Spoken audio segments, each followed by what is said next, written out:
Joe Rogan Podcast. Check it out. The Joe Rogan Experience. Train by day, Joe Rogan Podcast by night, all day.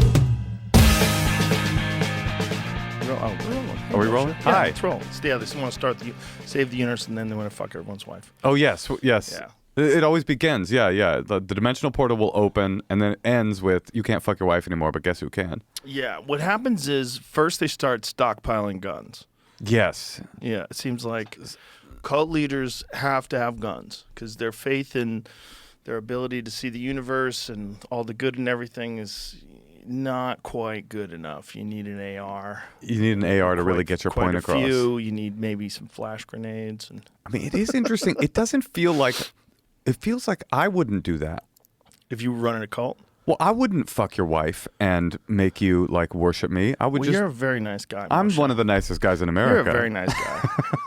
I I don't know anyone who doesn't like you, by the way. Is that true? Yes. I've never met anybody like, that guy's a dick. Oh, that's really cool. No one. I love Everybody that. likes you. You're a nice guy. Thank you. You're a nice guy, too. Thank you. Yeah. I have made that a mark on my life. I want to be a good guy. Yes. It's a good thing to do. I work at it really hard.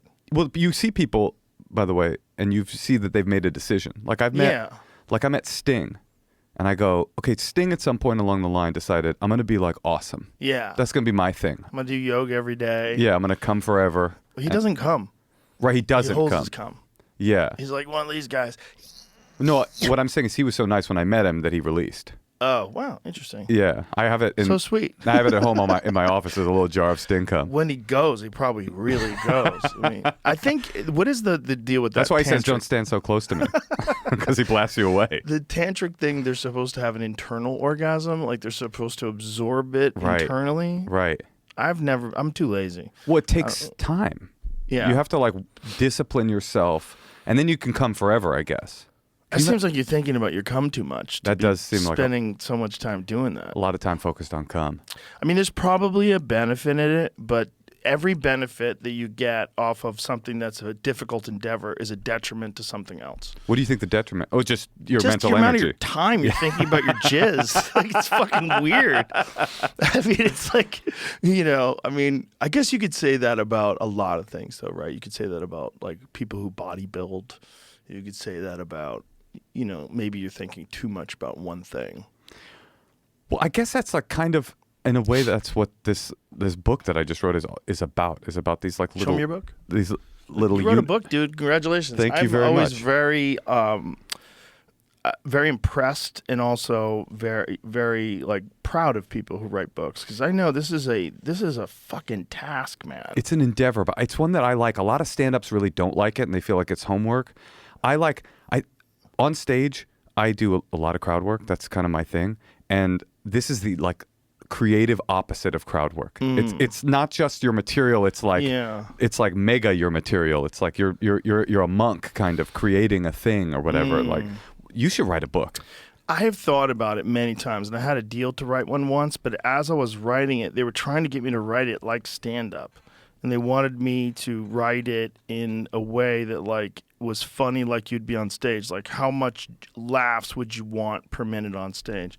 Which I kind of don't really think about even stand up that much. I just I cut out the bullshit. I edit things, economy of words with bits, but I don't think like how many laughs I have per minute. They were like very specific about it. And then they said, how about this? Why don't you just transcribe your stand-up? And I was like, listen, I have a very different idea of what I want to write than you do, so I'm going to give you your money back. I gave him the money back, and I said, I'm just going to, if I'm going to write something, I'm going to write it on my own. And I did for a little while, and then I stopped. But it was a lot of it. It was just like, I only have so much time to write, and I would rather write about ideas that I'm going to do on stage.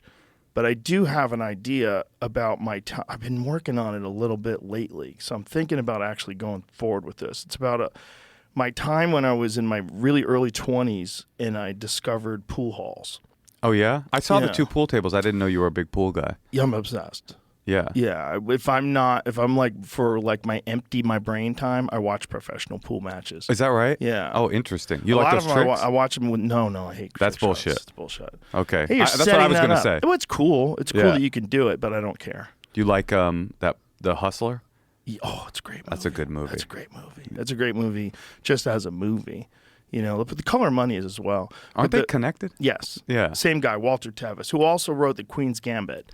Oh, about interesting. that amazing chess player. She was Right. an orphan. That's right. Yeah, that's a great series. That series is really good. But that Walter Tevis guy was amazing. He wrote The Hustler is really like a psychological drama as much as it is about pool. Yeah, I saw it a long time ago. I don't quite remember it, but I remember that it's great. Yeah, I could literally say every word by heart. At this pool hall that I used to hang around at in White Plains, New York, they used to play it on the television all the time. In the pool hall. In the pool hall, yeah. My friend Steve, who was the guy who ran the desk, who administered, gave people the balls, assigned your tables and stuff. He used to just put that motherfucker on like every time we were there. We'd never get enough of that. So what was your thing? You go into the pool halls when you were how old were you? Well, I was like 20 when I really started playing. I think I was like 23 or 24, somewhere around then. And it was just me and my friend John, who was also a comic. We went into this pool hall just for fun. And, we were just bored during the day. Well, let's go play pool. Neither one of us knew how to play pool. We were terrible. Like we'd played a couple of times. Right.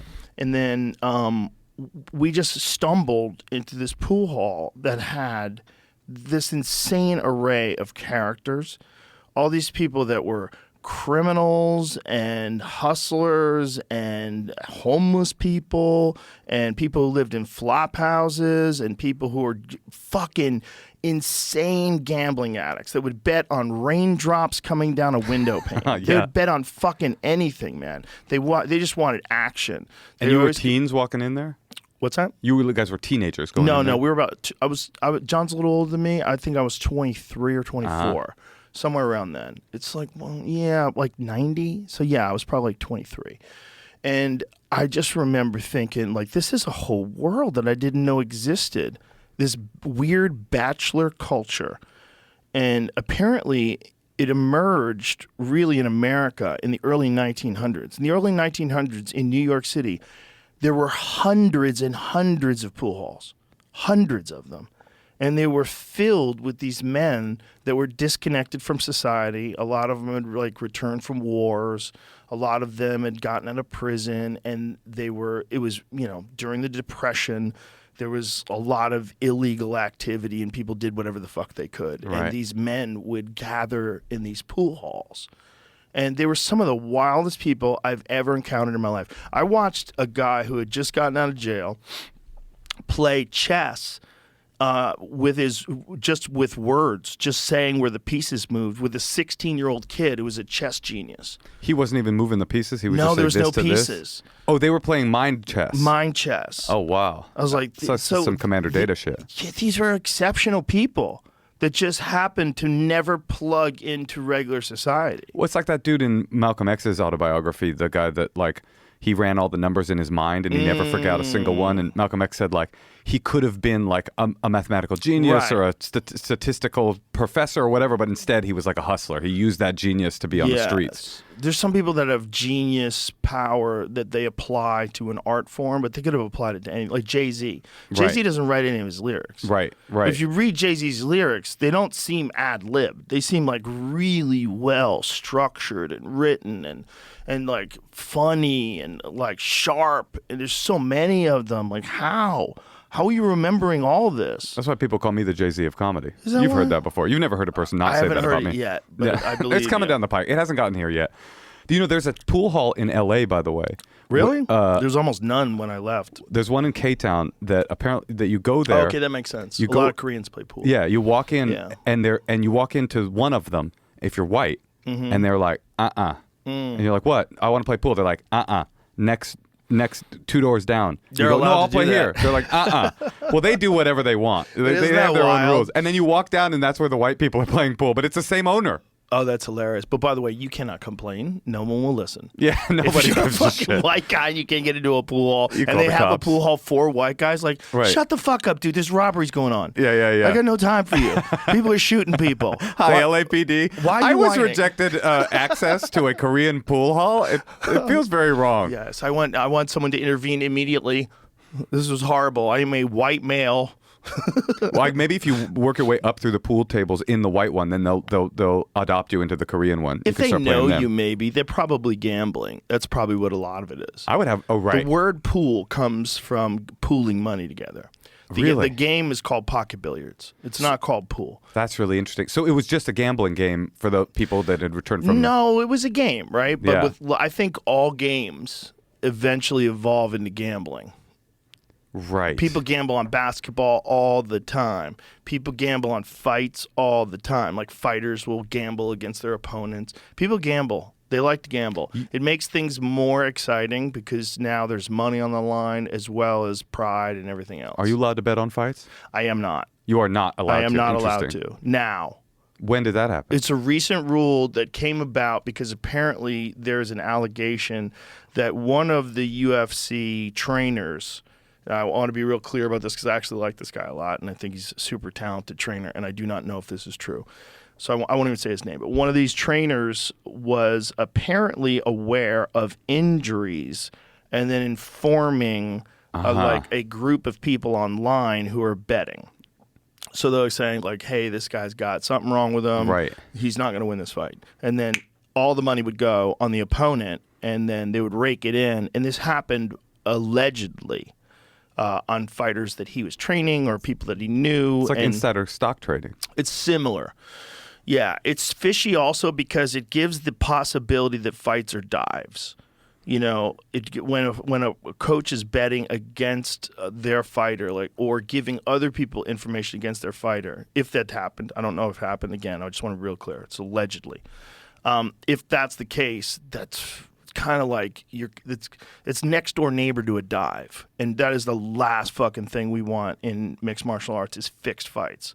Right. Which is weird because it's owned by the same people that own WWE now. Right. Which is kind of crazy. They've had a good week. It's a great week. Yeah, it's a good week to be in the WWE. Yo, dude, that Vince McMahon is wild. That boy's out there. I read this.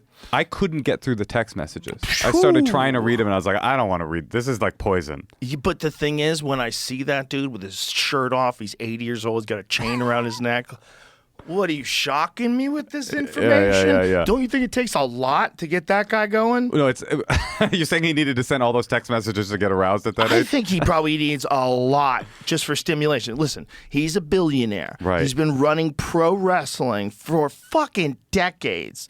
He's world famous CEO of this giant fucking multinational company, pro wrestling company. He's also in pro wrestling. Right. He gets out there and competes. He does it. Yeah, I guess or, at a performs, I should say. At a certain point, I guess, if you're that through the looking glass of reality, like you become a heel in life. Life is heel, and everything is a match. Yeah, if you're going to be really successful at putting together pro wrestling, probably be pro wrestling all day long. You got to stick with it. Yeah, like stay in it all fucking day long. Don't go read Nietzsche at the end of the day. Don't be reading Carl Jung's thoughts on flying saucers. Get the fuck out of here. Drink beer and go fuck. Yeah. That's what you should be doing. You're on the road. I want you to Ric Flair it until the fucking wheels come off. They do come off, too. Well, yeah, on almost all of them. The Yeah. only one who hasn't is The Rock. Right. The Rock is in remarkably great condition, obviously huge and massive and muscles and everything, but mobile. He can do things. Like we worked out together. That's interesting. I wonder, because he also seems like kind of the most, he's one of those dudes who's got, like what you're talking about, genius level. He could have been anything. Sure. He's kind of got one of those mega IQs feeling like. Well, he's got a mega discipline is what he has. Right. And if he applied that to intellectual endeavors, he would be a mega genius. It's like, I think we want to think that they're not connected, but I think they are. And I think like a Michael Jordan or someone who gets that good at basketball could get that good at anything. It's just they don't apply themselves in that area because I think it's just exceptional people. Well, you know, there's that weird idea, and apparently this is proven, that the difference between a world championship runner and the number 5 is like less than a second. Their speed, right? I mean, the difference between the Olympian and the guy that doesn't make the podium is it's just infinitesimally small. And then the reason that the person wins is because they believe. It's not even a physiological thing. It's like a confidence thing. And Unless you're running against Usain Bolt. Right. We'll take him out. We'll take him out. What you believe. Because then there's genetics. Genetics are real too. Well, genetics is probably, I would guess, is what gets you to to the stage in the first place. It gets you on the track. It right? exists intellectually too. There's boundaries. I have limitations. I have like certain limitations intellectually. At a Right. certain level, I just check out. Sure. I'm not going to be, but I am friends with some insanely brilliant people that scare the shit out of you. Like if I talk to Eric Weinstein, I'm like, what are we even the same thing? Right. Like what are Right. we? We're not we're barely the same thing. You know when you really see that kind of genius is when they start talking to you in a way you'll understand. You go, oh, so you wrote that book that I can't even comprehend, but you're also conversationally able to Eric help doesn't me. even try. He doesn't doesn't. even try with that. He leaves you He behind. does sometimes. I try to tell him like you got to help us out here, but it's just because that's how he thinks and that's how he communicates. It's like if you're going to talk about comedy to someone who doesn't do comedy, you'd probably just start talking like a comic. Like, Right. this is what we do. This is how I do it. I'm not gonna I can't hold your hand too long. You're 40 years old. Yeah, Let me yeah. Just explain how I do it. Yeah. Either get it or you don't get it. But I well, I was on that pool thing though. Yeah. That universe when you walked into that pool hall and saw like, bam, this is another universe. Yeah. To me, like that's the experience of my life over and over again. That is what the book is about. Is these momentary portals into another universe, where somebody taps you on the shoulder and goes like, walk over here. It's like Luke Skywalker, right? Right. He's this weak, powerless kid on Dantooine or whatever. And then all of a sudden Obi-Wan Kenobi's there and goes, look, there's a whole other universe here. will you show everybody your shoes? Because I think those are Luke Skywalker shoes. That's what I was going to say. This is bullying, I couldn't Joe. remember. I love them. I couldn't remember the name of the planet though. When you said Tatooine, I was like, you think that's these it. are Dantooine shoes? Yeah, for sure. These are cool. Joe came in and almost liked them. I felt pretty good about that. They're unusual. I love that you wear them. They look great with white slacks or tan slacks. Are those white or tan? This is so close to a compliment. It's a compliment. You have a style. You have a certain style.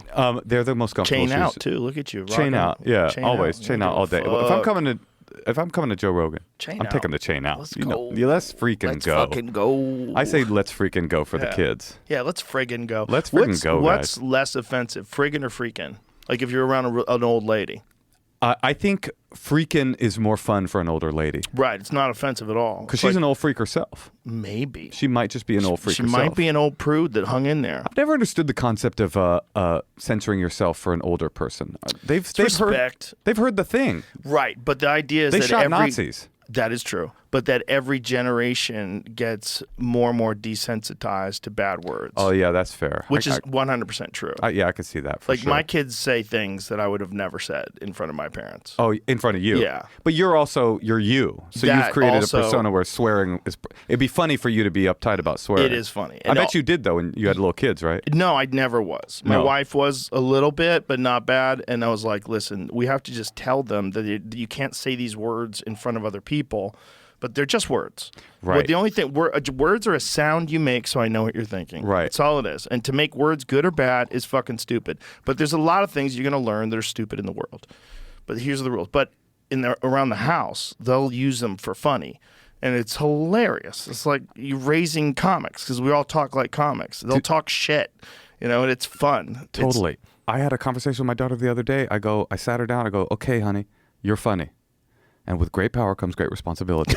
I go, you're going to have to figure out how to like where the line is because people who are funny, take it from me, walk through the world offending people because they think they're being funny and they've gone like a step too far in personal interactions. I go, that's your job now. And it's also like when you're doing that, like people have to understand, like why would you have said that? Like I didn't know I was going to say it while I was saying it. Completely. Like there's a thing that you're doing when you're creating, specifically when you're ad-libbing. Where if you're on stage, you're ad-libbing, you are literally like, you've got these missiles that are coming into silos and you're like, launch it, launch it, launch it. Like you're not even looking at the missile. It's like your mind says, maybe you can connect that to this, go. And sometimes it's just like, it's sometimes a dud. And sometimes you're up on stage and you go, that was the end. Yeah. I wish that missile missile destroyed. I shot myself. Destroyed the village and everybody in it. I've definitely had that experience. But yeah, there was a moment on my crowdwork album, Crowd Surfing, where I heard myself when I was listening back to it. I was riffing one riff, and in that riff, switched back and did the better riff. Like that's a pretty. Speaking of like the way the brain works, like it's like that's a honed brain that comics have. Well, you've got that.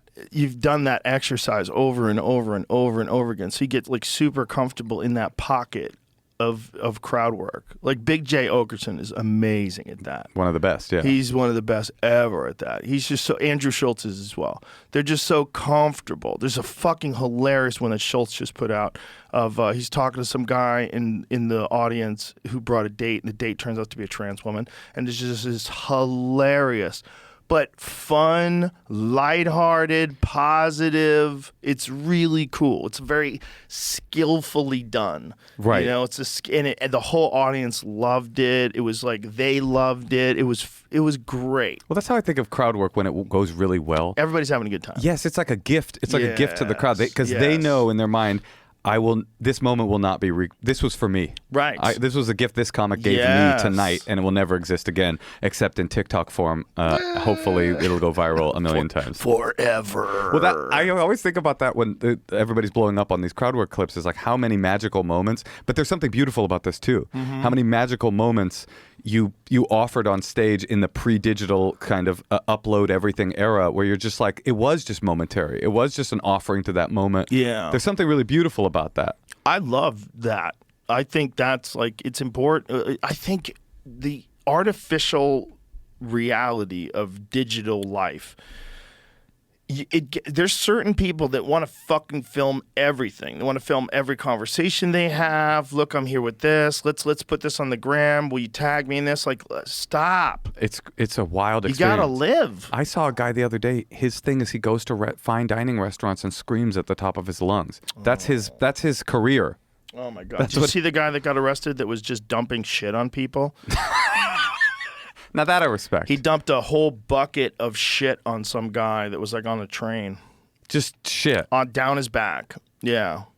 And then what he said, it's a prank. It's like, Yeah, no, we're I mean, past he's a that. kid. And you know, I mean, I think That is we were crazy. talking about it. I said, I think it might be bioterrorism. Because there's something like human shit is like really dangerous. That is definitely biohazard for sure. Like humans are gross. Like our fucking gut bacteria, if that gets in a cut, if human shit gets in a cut, you better wash the fuck out of that Talk thing. about going viral. What? We're going viral. This joke is landing actually, exactly you're where right. I wanted it to. Viruses. Yeah. Yeah. Literally. Please don't write in. That's where plague comes from. From I mean, that's the early days. It was a lot of it was like terrible hygiene and terrible sanitation and no running water. So people were just shitting in the streets. They were shitting in buckets and throwing out the street. There's human feces everywhere. do you know why people think perhaps the Jews didn't suffer as much in plague, other than conspiracy theories that they started it during the Black Plague? There was a conspiracy theories way back then that they did it. I'm pretty sure. Yes, I don't know where that rumor would have come from. So how did they survive it? So Jews, when they eat a meal, every single meal with bread, always wash their hands. It's a part of the ritual. It's a ritualistic thing. You wash your hands before you eat bread, and people didn't really do that because germ theory wasn't. People didn't know about germ theory. They didn't understand the correlation between washing your hands and eating, and so Jews would always wash their hand before every meal, and that is how apparently they sidestepped some of the ravages of the plague. Do you think that a lot of the religious rules, like washing your hands, it has to be based on some ancient understanding of where diseases come from? Like, think about no pork, right? Right. The trichinosis. Trichinosis. Thing. Yeah. It's ubiquitous in porks. Right. In porks. In them porks. In pigs and bears, in mountain lions, they all have it. Like, it's like a giant percentage of bears have it. A giant percentage of pigs have it, especially wild pigs. So that would prevent you from ever getting that. Let's just say no one eat pig. The simple way, don't cook it to 147 degrees. Right. I don't know what the fuck that means. I don't know when the right way to cook it. It kills people. Right. Let's stop eating that. And then shellfish, same deal. Red tide. All sorts of other bacteria that you What can about get. mixing linens and wools or whatever? That's a weird one. But like the shellfish one, people die of oysters. I just read about someone dying from a raw oyster. It's super rare. I still eat them, Yeah. which is a really stupid thing to do. You know, like, They'll why am kill I you? eating oysters if they can fucking every 1 out of 1,000,000 people gets whacked by an oyster? I did not know that. Yeah, somebody died just recently. My and kid now eats I'm like live- rethinking my oyster consumption. I'm My like, what kid am I doing? eats live sea urchin. Whoa. She's a more adventurous eater than I am. Yeah, I love it. I So love straight that. out of the carcass. Damn, Yeah, that is it's adventurous. moving a little bit. That's my favorite sushi. Man dies after contracting vibrio-vulnificius bacteria from fresh oysters in Texas. It's right here. Oh shit! You're going to. No, you're good. The consumption of raw oysters at a Texas restaurant led to the untimely death of a relatively healthy. Relatively is a weird word for a dude in his 30s. You know, like, what are we talking about here? Relatively healthy. What are you trying to say? It's a lot of editorial from the USA Today. It is relatively healthy. I wouldn't say. Hold on, Jamie. The man contracted a bacterial infection known as vulnificius. He's my favorite techno DJ. It sounds like a good one, like from like Germany or somewhere, that thrives in warm coastal waters. So it's like local bacteria. I think you're good though, Joe. If he died and you said it's one every millionth oyster, he ate the oyster. It's probably more than one every million. Oh, look, the guy lost his toes. Yo. Oh, this is not good. I do not want fibrovulcanifuckinus. Is it a flesh-eating bacteria? Those are weird. You hear about those in the news every now and again. Fresh flesh-eating. It is a fucking flesh-eating bacteria. God damn it. I heard you hear about those. I don't want one. No. That's my official stance on this. I heard about a kid that ate a slug as a dare. Oh, yeah. You read that story? Paralyzed in Australia. Super brutal. Oh, horrible. And then you start, I warned my kid, I go, don't eat slugs. But it's like, she's going to do some other terrible thing that I can't think of. Right. You never can protect them fully, nor should you. That's the unfortunate thing. It's like they have to experience a certain amount of like falling down. Right. It's part of the process. But I did tell her, don't eat slugs. Don't eat slugs. The other day we were on the beach though, and my neighbor had a lobster trap out. And he took out his lobster trap and he was undoing it, and there was this undulating piece of seaweed. I go, I think there's something alive in there. And we shook it off, and it was a full giant octopus. Ooh. It was the coolest. And my kid reached in and grabbed the octopus just like it was her friend. She was like, baby octopus, my friend. And they then will bite the fuck out of you. That's what we found out. Every octopus is venomous. Well, she didn't get bit. Every octopus is venomous, and most of them can't kill you, but every one of them has a beak that will fuck you up. Yeah, they're all beak. But he was very cool about it. Do you know how they kill them when they catch them? No. They bite their heads. Who they? The fishermen. They physically bite them? Fishermen physically bite their head, like right where the brainstem is, and then they change color. And that's how you know they're dead. Yeah. They become pink? They become white. Whoa. Yeah, when you see an octopus in the wild, have you ever seen how well they can camouflage themselves? Yeah, totally. Fucking insane. Yeah, it's crazy. Texture, everything. They can look exactly like whatever the fuck they're near, whether it's coral or rubble on the ground. They literally blend in. It's insane. It's amazing. But when you bite them, all that shit goes away. Do you like meat? Yes. Do you have any weird feelings about like an animal at a certain level of intelligence? Yes. Like octopus to me. I don't want to eat a monkey. Right. Well, a monkey's, that's very intense. Yeah. Watch. Oh, shit. He's going to bite the octopus. So this guy caught this octopus and he's going to bite it. See where he bites it? And then the thing immediately goes. Whoa. He bites it like right where the eyeballs are. And then it immediately dies. This is the system by which you get octopus at a restaurant? Is just some guy biting the brainstem of an octopus? I do not know, but I think this is just individuals that are sport fishing. They're doing it for food.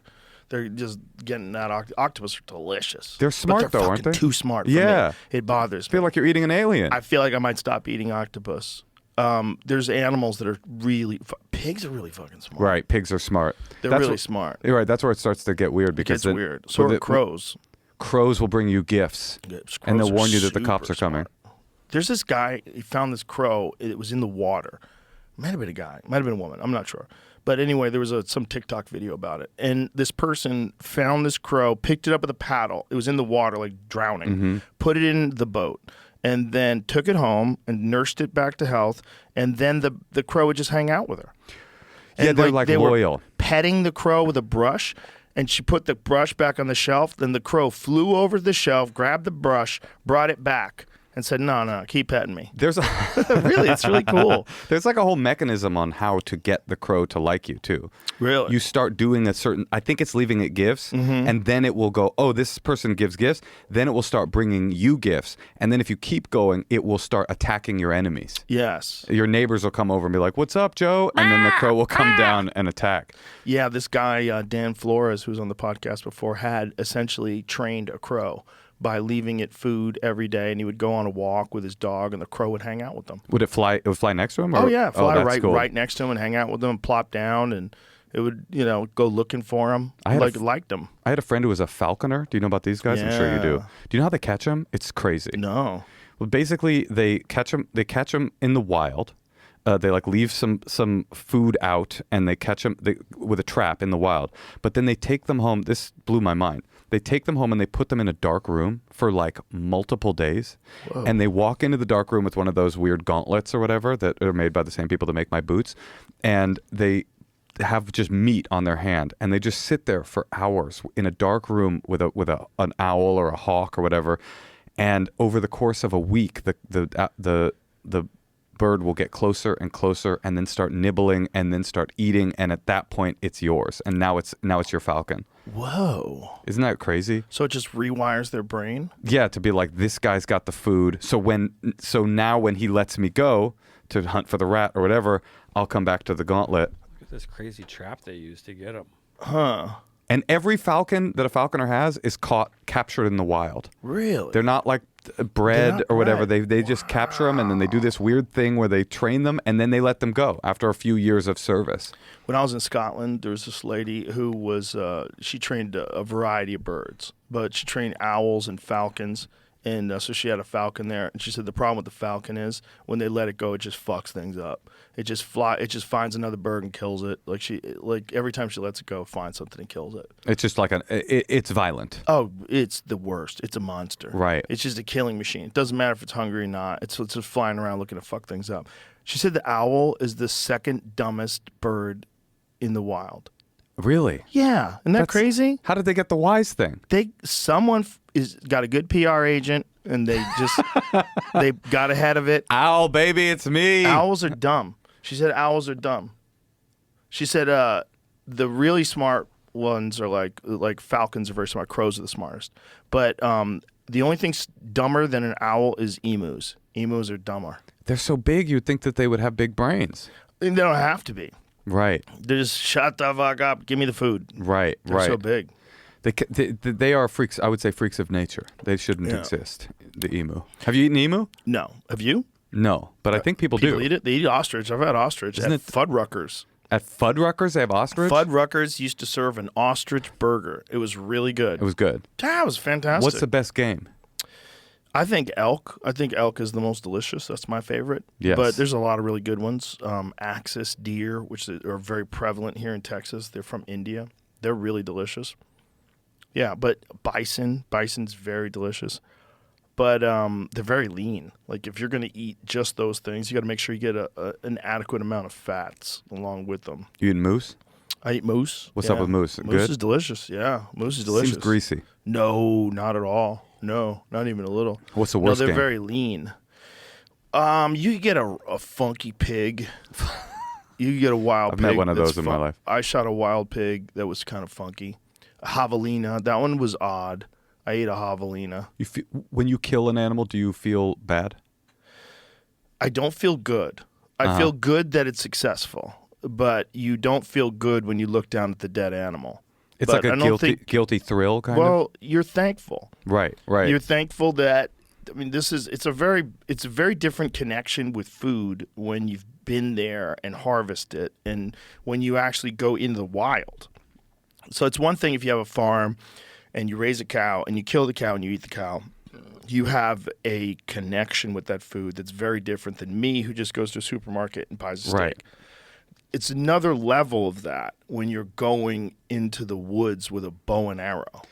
And you're climbing mountains, and you're going 8-10 miles a day. And it's like you swoop into their universe. 100%. It's like you walk through the portal into their universe and Yes. just blip them out of it. And I'm not the only one there, and that's when it gets scary. You mean because I there's meet other mountain predators. lions, Right. You meet bears out there. There's real shit out there. Right. That is capable of killing a deer with its face. Right. And, Like, a hunter from behind. Yes, and Right. a hunter from behind, and a stealthy hunter that you're not going to hear until it's too late. Have you ever felt that? I've seen them. I've never been stalked by one. The biggest one I ever saw was actually inside of a car. I saw inside like 2 years ago. I was with my friend Colton, and he goes, "Look at the cat." He stops the truck, and it's at dusk, like right when the sunlight's going down, and I see these glowing eyes under a tree, and we're about 30 yards away from it, and I have binoculars, so I put up my binoculars to look at it up close. It was fucking terrifying. Mountain lion. Huge one. Yeah. A huge male, like 170 plus pounds. Just massive muscles. The muscles were so impressive. Like his forearms were huge. They're so scary because they don't attack you until you're not looking, too. So you'll never know. They'll just be on top of you. Yeah. You think you could fight one off? No. I'd be done for. You would. You got muscles. You could like. Nope. You scream and yell. Dude, I could barely fight off a house cat. A regular house cat will probably fuck me up if it's motivated. Dude, I got a German Shepherd. Those are great dogs. Well, They need a lot of work, though. listen, I was like, I don't know if you've noticed the last few years things have gotten a little bit weird. Mm-hmm. And I was like, okay, I'm on the road a lot. I know what I'll do. I'll get a German Shepherd and it'll protect my family. Mm-hmm. But then I entered into a negotiation with Natasha because she didn't want like a hardcore one. So what we ended up getting was this giant fucking bitch. I mean, it's just such a little like clown. It's like the DoorDash people come and they're wearing a ski mask. It'll be like, well, Ashante, right this way. Come on in. Like, Oh no. so I have all of the work of Right. a German Shepherd with none of the Is it a male advantage. or a female? It's a male. Is it fixed? Yes. There you go. That's my problem. Yeah, that's a big part of it. Yeah, Damn, I they should don't have any kept those balls. testosterone. I didn't do it. Especially when they're young. If you get them real young and they're fixed. I had a dog that was fixed when he was a baby, somehow or another. Like, we got him. I got him from someone else, and when I got him, it was like, oh, he's already fixed. He's so young. It was too young. And he was kind of fucked. It fucked his development up. He had no testosterone as he was growing, which is just not good for a male dog. There's a lot of arguments that it's irresponsible to let your dog have a bunch of puppies, and then, so if you're letting your dog out and your dog is fucking other dogs and getting them pregnant, that's irresponsible. But my dog's not fixed, and he doesn't go out. If he interacts with dogs, it's my friend's dogs. We play in the yard. I take him for walks. He doesn't get loose to go fuck a dog. It's not irresponsible. Does he ever get the fuck? He's never fucked. Oh, No. That's cruel in a different way. I'm afraid he would find out about it, and then he would never shut the fuck up. Like, Dad, where's the girl? Where's This the is- bitches, literally? Where I are the don't know if you bitches? know. This has been great. Do you know about this sex stuff? This is my favorite thing, and I didn't even know about it until now, and I'm 7. That's funny. That's a different kind of meanness, though. You let it keep the balls, but you keep it from ever having sex. Well, Does he- they can't not come, and if they're having sex, the girl can get pregnant. Right. It's right. not like humans where it's funsies. Right. There's no funsies in the animal world. Yeah. That's why deer only have sex once a year. We need to. Is that true? Yeah. Well, they have multiple times in this one time period in a year, but it's called the rut. We should make a dog condom. It's not going to work. No, we should put it on. If you love your dog and you want it to get laid, Well, you slip could it give on. your dog birth control, I guess. Really? But, yeah, but that would probably fuck the female dog up. It fucks women up. Right. Birth control's terrible for women. They've been telling women to take birth control forever. Birth control does all sorts of wacky things to the way you perceive people. I have a friend and his daughter died. She had a stroke because she had a blood clot that is apparently one of the side effects of smoking cigarettes and taking birth control. It's possible to have that happen. And she died that way. She was like 17 years old. It's like, it's a tricky medication. I mean, it's great that women got their liberation sexually, and that every time you had sex, it wasn't like you're going to have a baby, that you could choose when to do it, when not to do it. But Because that'll fuck your perception up too, having a kid at 16. 100%. Yeah. Yeah. Listen, there's arguments for both sides of it, and they put some girls on birth control for their acne, to control acne. I've heard about that. Yeah. So it's like, it's not saying that birth control is entirely bad, but if you're a woman and you have to take this thing in order to not get pregnant, and the guy doesn't have to do shit, like the guy, like if a guy had to take, if a birth control pill was invented for a guy, and I think they did come up with one, but it radically lowers your testosterone. It'll be like my dog. Yeah. It'll just be like a really sweet little bitch. Yeah, it welcoming probably prowler. kills your sperm cells. It's probably the only way it would work. Yeah. So the way to kill your sperm cells would be either to ramp up your endogenous testosterone to where your body doesn't produce testosterone anymore, so you don't produce sperm cells, or you could kill it, kill the sperm cells, kill the testosterone. and kill everything. They turn you into just a feeble version of yourself. Well, that's why Tired all the time. That's what I came on this podcast to talk about is mandated vasectomies for teenagers, teenage boys, and I think this will go over really well. Yeah, as long as you can reverse it. Are we the ones that can be reversed, or Yeah, we could be we're reversed. good? Women Yes. not Women good. cannot. Obviously, yeah. women get their uteruses removed. Right. With a dude, they can reverse it, but it's not 100%. Right. Right. You know, you might have to do it a couple of times to make it stick. People are getting into that now. Mm-hmm. Vasectomies are having a moment right now. Ari got one of them. Is that right? Yep. Okay. I mean, good for him. I get that. If Yeah. you're gonna be single and you don't want kids, like why I think not? Stanhope did it too. Yeah. That's like a psychic permanent condom, and Yeah. with no condoms. Yeah, and then you don't. If you're, you have a wife, she doesn't worry about birth control anymore. Yeah. Yeah. I would not. That would terrify me. Yeah, it's a tricky operation. It's a dick operation. Anytime you're operating on your nether regions, you're like, what? What? I mean, it does sound like a They gotta terrifying put you proposition. under. Put you under and operate on your balls. And then you wake up and they've castrated you and They go, wake things up- went a little bit wrong. Yeah, I went sideways. Unfortunately, you don't Yeah. have balls. The doctor had a psychotic break and just started chopping. Well, you know about that story of the guy who amputated the wrong limb? Because apparently they write in Sharpie on your limb like this God one, damn it. this one off, and then he did the Jesus wrong one. Christ. It's funny, you remember that it's just a person up there. I know a guy whose wife had the wrong kidney removed. Oh, that's crazy. Yeah. That's a death sentence. Yeah, I don't.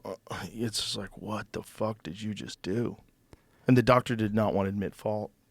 It's the whole story's so crazy. Was the kidney that the doctor didn't want to remained? apologize. Oh, that's crazy. Yeah, kidney that remained was fucked. It was a bad kidney. Yeah, that was of the one they were course. supposed to take out. They took out the good one. Would you ever donate a kidney? Yeah, I would to save someone's life. Yeah, I know people that have done it. Yeah, it sounds really intense. I would be. Apparently, you can survive on one kidney. The liver is the craziest one. We were just talking about that the other day. If you donate half your liver to me, if you and I have the same blood type, within 6 to 8 weeks, your liver will have returned to full size, and my liver that you gave me will be full size as well. It feels like they could cure liver cancer by just doing elective half a liver in a lab growth, and then we just. Well, they're going to eventually be able to do that, I would imagine. They're already looking into some sort of reconstruction of organs, like to be able to create a completely new heart that's made out of your own tissue, so that your body doesn't reject it. You know, because your body rejects other people's tissue. So if you gave me a heart, I would have to take crazy medication to make sure that my body didn't reject that heart. Have you heard that? There's that documentary about that guy that was putting artificial tracheas in people. Oh, this is good or bad. It's horrifying. It was this like genius doctor that was putting in these plastic. He had this like breakthrough that you could just replace a trachea with a plastic tracheal tube and bathe it in stem cells, and it would eventually like meld into your body's DNA tissue and just become a part of your body. But he was making it up. It did not work one time. Oh no. But he was just like flying around the world, this like medical like master. They're going, this genius, the genius of our time, winning like Nobel Prizes and stuff. And just people were dying left and right because they were just putting a fucking tube into people's throat instead of a trachea. Oh my God. How many did he do before they got him? It was like a half a dozen or something like that. Yeah, it was really gnarly. So he's just an insane person.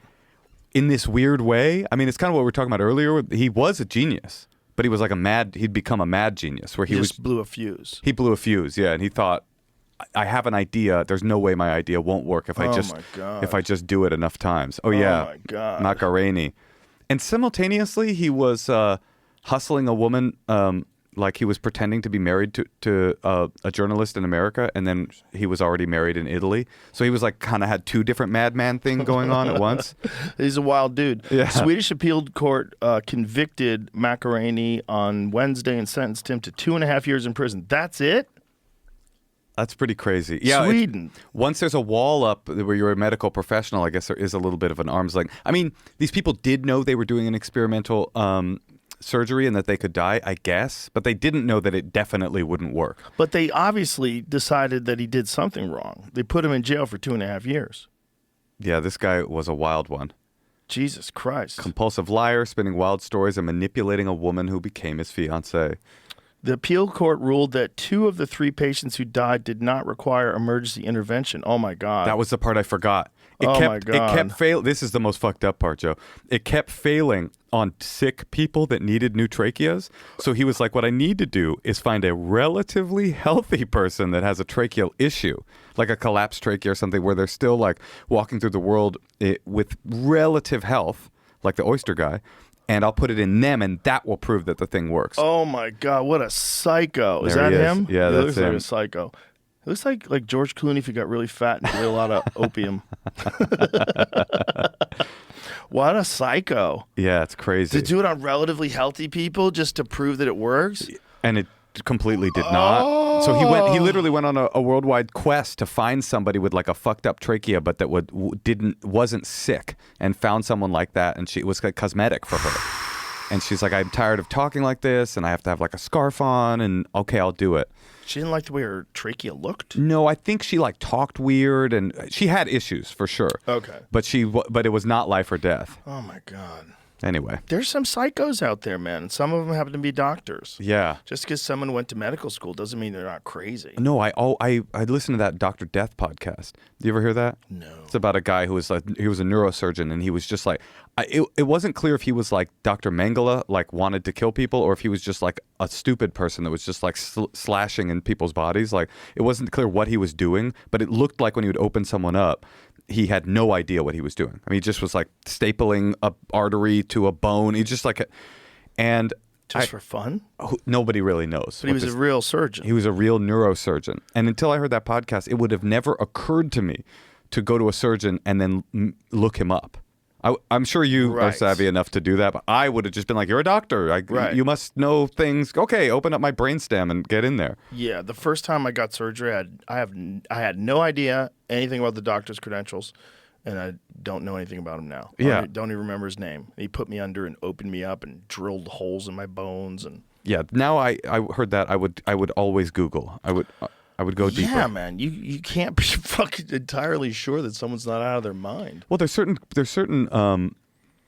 professions like that where you assume their degree is the thing that makes them competent, but you forget that it's just a person. Here's the guy. It says of the 37 patients, Dunched. How do you say it? Dunched. Oh, Dunch. Yeah, David Dunch. Dunched operated on in Dallas over about 2 years. 33 were hurt or harmed in the process. 33 out of 37. That is a bad 4 people record. skated clean. Some people woke up paralyzed.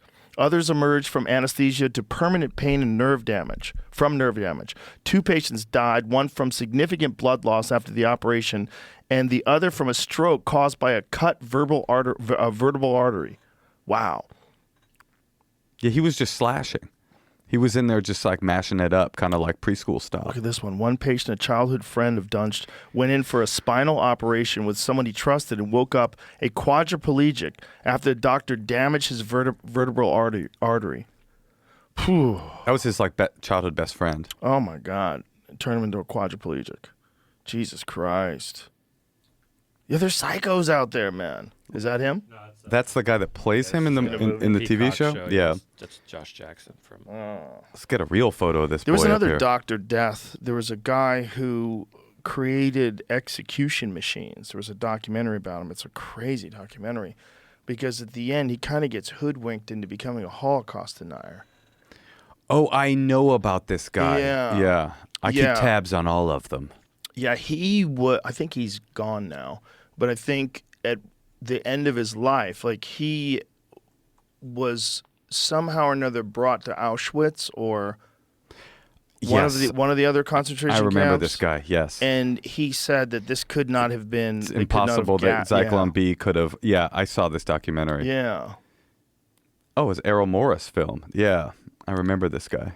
So what was his assertion? He claims he was invited to other American prisons, inspected design modifications to electric chairs, possessed no relevant formal training or education, and claims that he was told that those who did possess such qualifications would not provide advice due to their opinions on death penalty, fear of reprisals, or that they were squeamish about the subject. So he was, what was he? What was his background? Just could you let it hear it? So his career continued with other state prisons seeking his advice on execution facilities other than electrocution, such as gas chambers, hanging, and lethal injection. How do you say his name? Luchter initially professed his ignorance of other methods of execution. The authorities seeking his advice reminded him that others with more qualifications refused to help. Luchter claims to have taught himself on these other methods of execution and provided advice that was used by the authorities to improve safety and efficiency. So his fall claimed when Luchter claimed to have been sought as a witness for the defense for Ernest Zundel one of the Nazis, right, in Canada for spreading false news by publishing and sending material denying Holocaust overseas.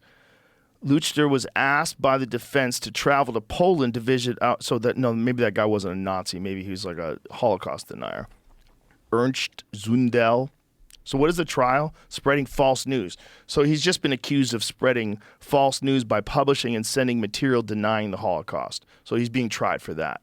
And Luchter was asked by the defense to travel to Poland to visit Auschwitz to investigate whether there had been operating gas chambers for executions at the camp. So at first examination, Luchter felt that using poison gas in a building with the internal and external design of the buildings currently on display at the site would have caused the death of everyone in the area outside the buildings as well as inside. The film shows videotape footage taken in Poland of Luchter taking samples of bricks in the buildings to take back to the United States forensic science labs to determine whether there was evidence of poison gas in the material. These samples were not identified as to where they came from. Luchter states that the laboratories reported that there was not any trace of any poison gas at any time. Right, I remember this. Yeah, now. After his conclusions were disproven and negativity publicity ensued, Luchter lost his work as a consultant to American prisons. So his conclusions were disproven, so they must have found gas. Look, there's a lot of evidence that those were gas chambers. That's a crazy thing. I think I remember that this documentary, because he starts saying these things, it's very similar to like social media clout. He starts saying these things and everybody starts to, in the Holocaust denial community, starts like bigging him up and going like, this is our guy. And he gets more ideological as a result of it. Yeah, and this is he didn't know what the fuck he was talking about. This is this is one of the answers. It says, it's all a question of concentration. Once the gas is released into the atmosphere, its concentration decreases and is no longer dangerous. Also, HCN dissipates quickly. The execution gas chambers in U.S. prisons were also ventilated directly into the atmosphere. So it just dissipates. Furthermore, the argument would hold for the extermination chambers. It would hold for the delousing chambers as well, and one would have to conclude that no delousing chambers existed either. So it's just he doesn't understand how it dissipates. So there's probably no trace because there's no trace left. You know, we're talking about he's doing this 70 years later. I mean, it was. I think that's what I think that's what the documentary was about. Was that this guy quickly got in over his head. The minute he said one thing, they were all like, "We love you," and he became this kind of figurehead of that movement. Yeah, exactly. Yeah. People saying that they know stuff, which is sort of the disease of our time. So that's the other Dr. Death. They can have a duel of douchebags. I think the guy with the surgeon's going to win. He seems more evil. The other guy seems to, like, ego got a hold of him or just stupidity. The Errol Morris guy. Yeah, I mean, it is a wild thing out there to think of going under the knife and then waking up and realizing that you hear about this? There was a lab, I believe, I can't remember which hospital, where the women were going in for fertility treatment. Yes. And they were not being given OxyContin, they were being given saline. And they would be under general. They would be under general anesthesia, so they couldn't stop it. So they were doing basically surgery, but you were paralyzed because you're under general anesthetic. But you feel the pain. So you feel the pain the entire time. And they found out why. It's because there was a drug addict who was in charge of dispensing the OxyContin, who was just like taking it and being like, that's mine. Or it's fentanyl. God. It was fentanyl. Oh, my God. And she was just like dripping the fentanyl into her bag and taking it home. Oh, my God. Yeah. Wow. Oh, my God. Jeez. That's a rough one. And then they would come up and they would say, fucking evil people in this world. They would say, oh, I felt so much pain. And they would go, no, you're fine. It's like, no, I think I just went under general surgery with absolutely no painkiller at all, but I was paralyzed. Oh my God. Imagine that. Imagine that. Well, imagine when they used to do it when you weren't paralyzed. Oh, they put a piece of leather in your mouth and just take your limb off? Saw your leg off. Yeah. Dances with Wolves style. They would give you ethyl alcohol, right? They would give you booze. They'd give you whatever the fuck they could give you. Yeah. It's not going to help. What do you think the garlic and the vampire connection is? Garlic and vampires? Yeah, I don't where'd know. that one come from? Yeah, I'm not sure. Isn't garlic a very potent antibacterial? Like, don't they say to take garlic if you have stomach flus? I think that's one of those homeopathic solutions that people say take garlic if you're sick. But why vampires? Maybe vampires are connected to the idea of what a vampire is not knowing what happens to people when they get sick, not knowing what happens to people when they get a plague, blaming it on someone else, blaming it on someone evil, blaming it on a curse, blaming it on someone who came back from the dead. And why does someone have, anemia? Why is Right. someone losing all their blood? You could blame that on a vampire. Yeah, I guess if you were extremely ill, it would seem like, but you're still walking through the world, it would seem like you had been possessed on some level. Well, I've said that about people that get addicted to drugs. I've met people and they weren't addicted to drugs and they got addicted to drugs. It's like, oh my God, it's like that person got bit by a vampire. Totally. Yeah, I think about that a lot, not the vampire thing, but about people who, and I was on that road, by the way.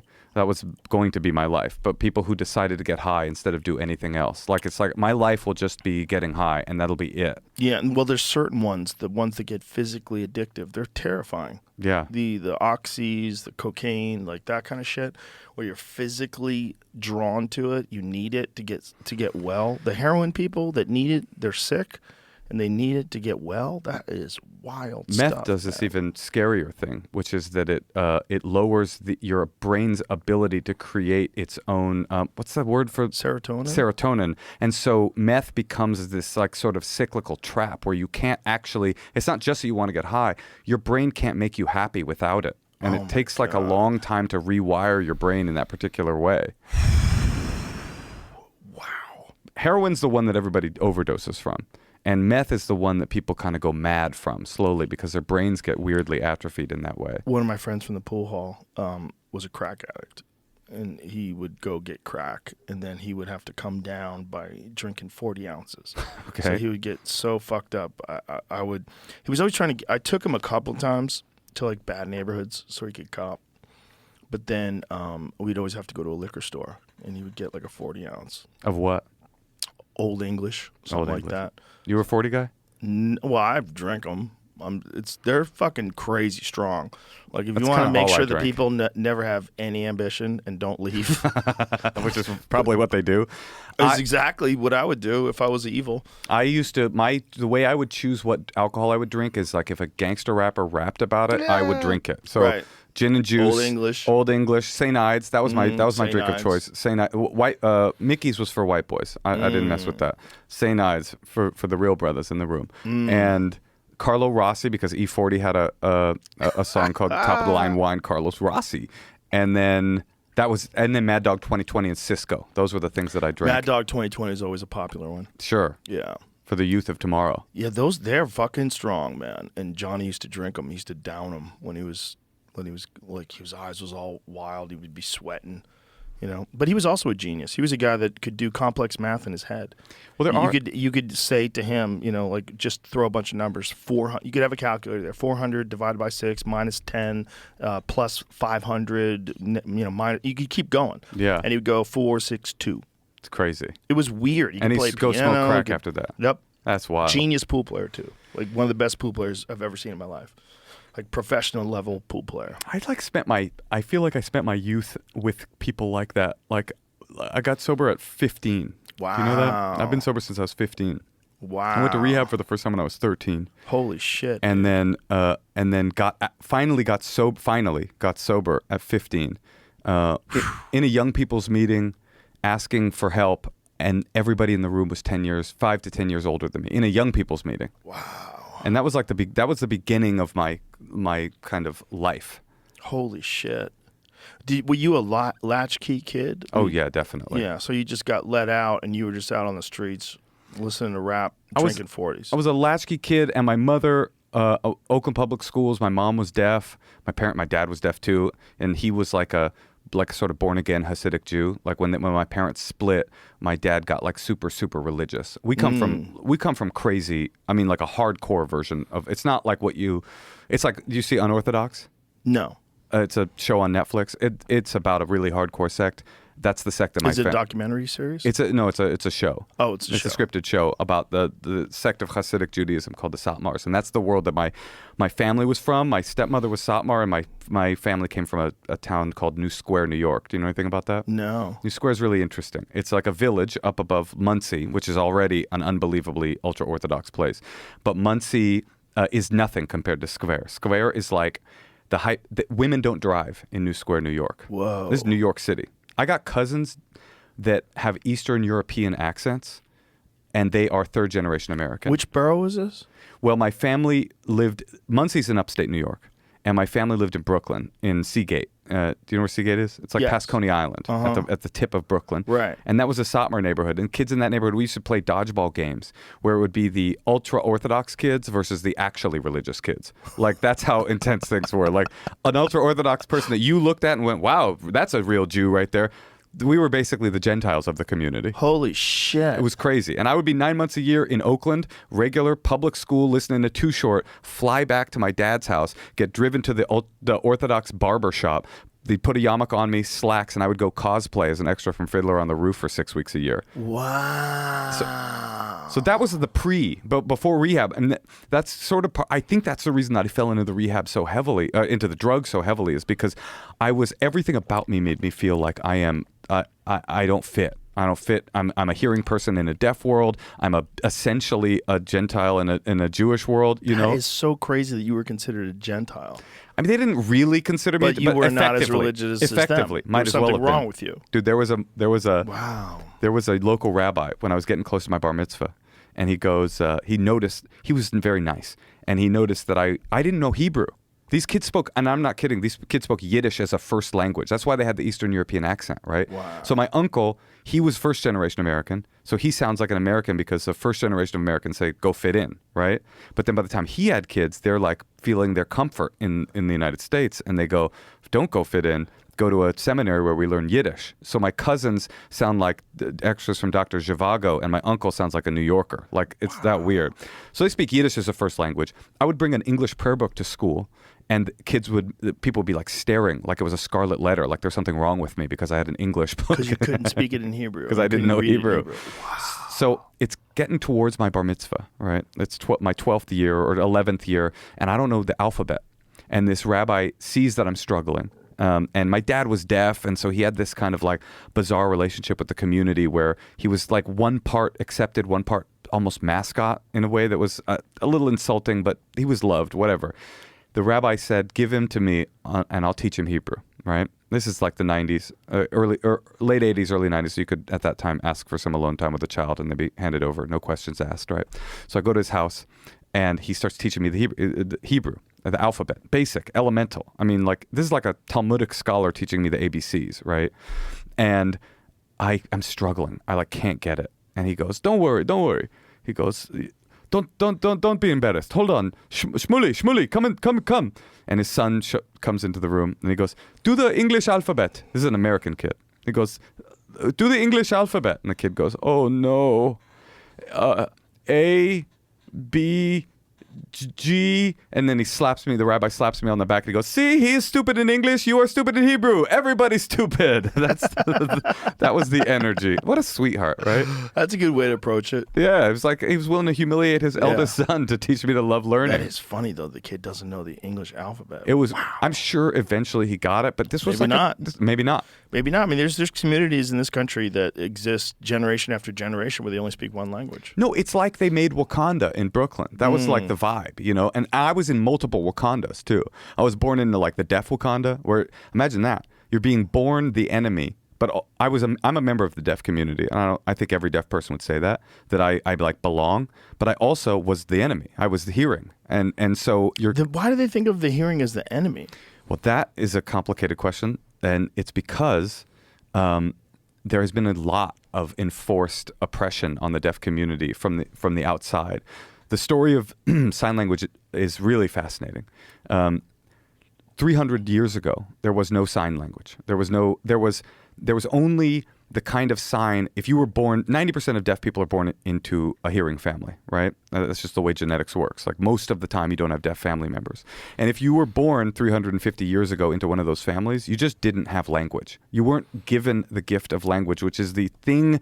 I mean, think about how much language plays into your own life, Joe. Like speaking and everything you know, every thought process you have is mashed through the filter of language. Yeah. And in that situation, you'd be born into a family and you had zero language. You would have like a gesturing system that you'd created with your dad to be able to say like pass the potatoes, and that was it. You couldn't say how you feel. You couldn't say what you wanted to do. You couldn't even think about how you. I mean, you could think.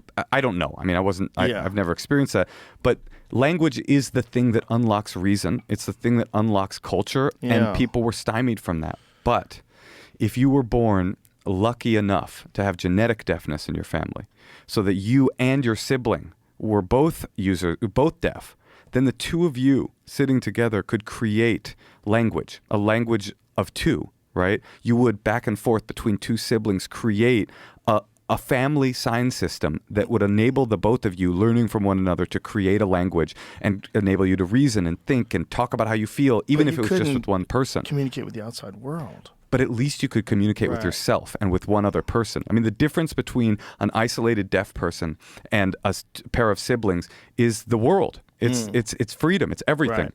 So one day, a French priest walks along and sees two deaf sisters signing back and forth to one another. And he goes, that's language. Prior to that, deaf people weren't even considered to be linguistic. They weren't even considered to be capable of reason. But he goes, no, I know what that is. I'm looking at language. So he goes to these sisters. His name is the Abbé de Épée. And he says, teach me to sign. Somehow he tells them, like, teach me, he gestures to them, teach me to sign. They teach him to sign. And his thing was he wanted them to take the catechism, right? That he wanted them to be able to go to heaven. He realized, deaf people are linguistically capable, but they can't get into heaven unless they can take the catechism and confess their faith and take communion, right? Which, makes sense. If there is a God, that God wouldn't allow them into heaven based on the fact that they couldn't speak. He's like, my hands are tied here, bud. So you have to say it. So they teach him. And he teaches them back French. And then he starts to gather the deaf people from around the world, from around France, and he creates the first school for the deaf. Right? He teaches them French in sign. In sign, that's right. Whoa. Because sign language and spoken language are not the same. A lot of people think that, right? That like I speak American Sign Language, but people think, it's a translation of English. It's not. It's his complete own language, right?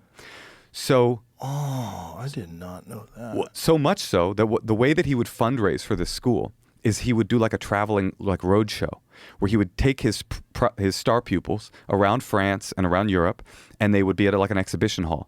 And a person in the audience would ask a question. He would say, Joe, do you have a question for the deaf person? And then you'd ask them some French question like, what degree of suffering can be borne by man, or how many creams is too many creams for a brie, or whatever. And he would take your question, sign it to his star pupils, and they would take a piece of chalk, walk up to the blackboard, and write the answer in perfect French. And people lost their fucking minds. They couldn't believe it. Deaf people, oh my God, it unlocked this whole conception of the deaf as they can think, they can reason. All they need is language to be free, right? So this whole network of deaf schools for the deaf started to spring up. They sprung up in all over Europe, and they would copy the teaching methods of the school for the deaf, and a guy from America came over, right? And he saw this system, and he basically took their star pupil. And one of the things was the deaf would teach each other. So you would teach them sign, and then they would become educated, and then they would become a professor at this school. And he took the star professor, Laurent Clerc was his name. Thomas Gallaudet was the name of the American. He came over, and he saw Laurent Clerc, and he said, move to America with me, and let's go do that. Let's go replicate this in America. So Thomas Gallaudet says yes. They get on a boat. They sail to America. By the time they landed, Thomas Gallaudet knew rudimentary sign, and Laurent Clerc, who was like a fucking genius, knew basically had been taught English. And they set up the first school for the deaf in America. He figured out English on a boat? He was a genius, like a real genius, like an actual, lucky enough to have been, these circumstances in history where the perfect man at the perfect time. Yes. They come here, they set up this school here, and they start to create American Sign Language. And they borrowed from these different worlds, right? They took French Sign Language as the base. Martha's Vineyard, back then, had this weird genetic anomaly on the island of Martha's Vineyard. This is like before it was just a place for Kennedys to fuck their mistresses. This was like back when it was a fishing island. There was some weird genetic thing that had happened where over the course of hundreds of years, 1 in 25 people on Martha's Vineyard was deaf.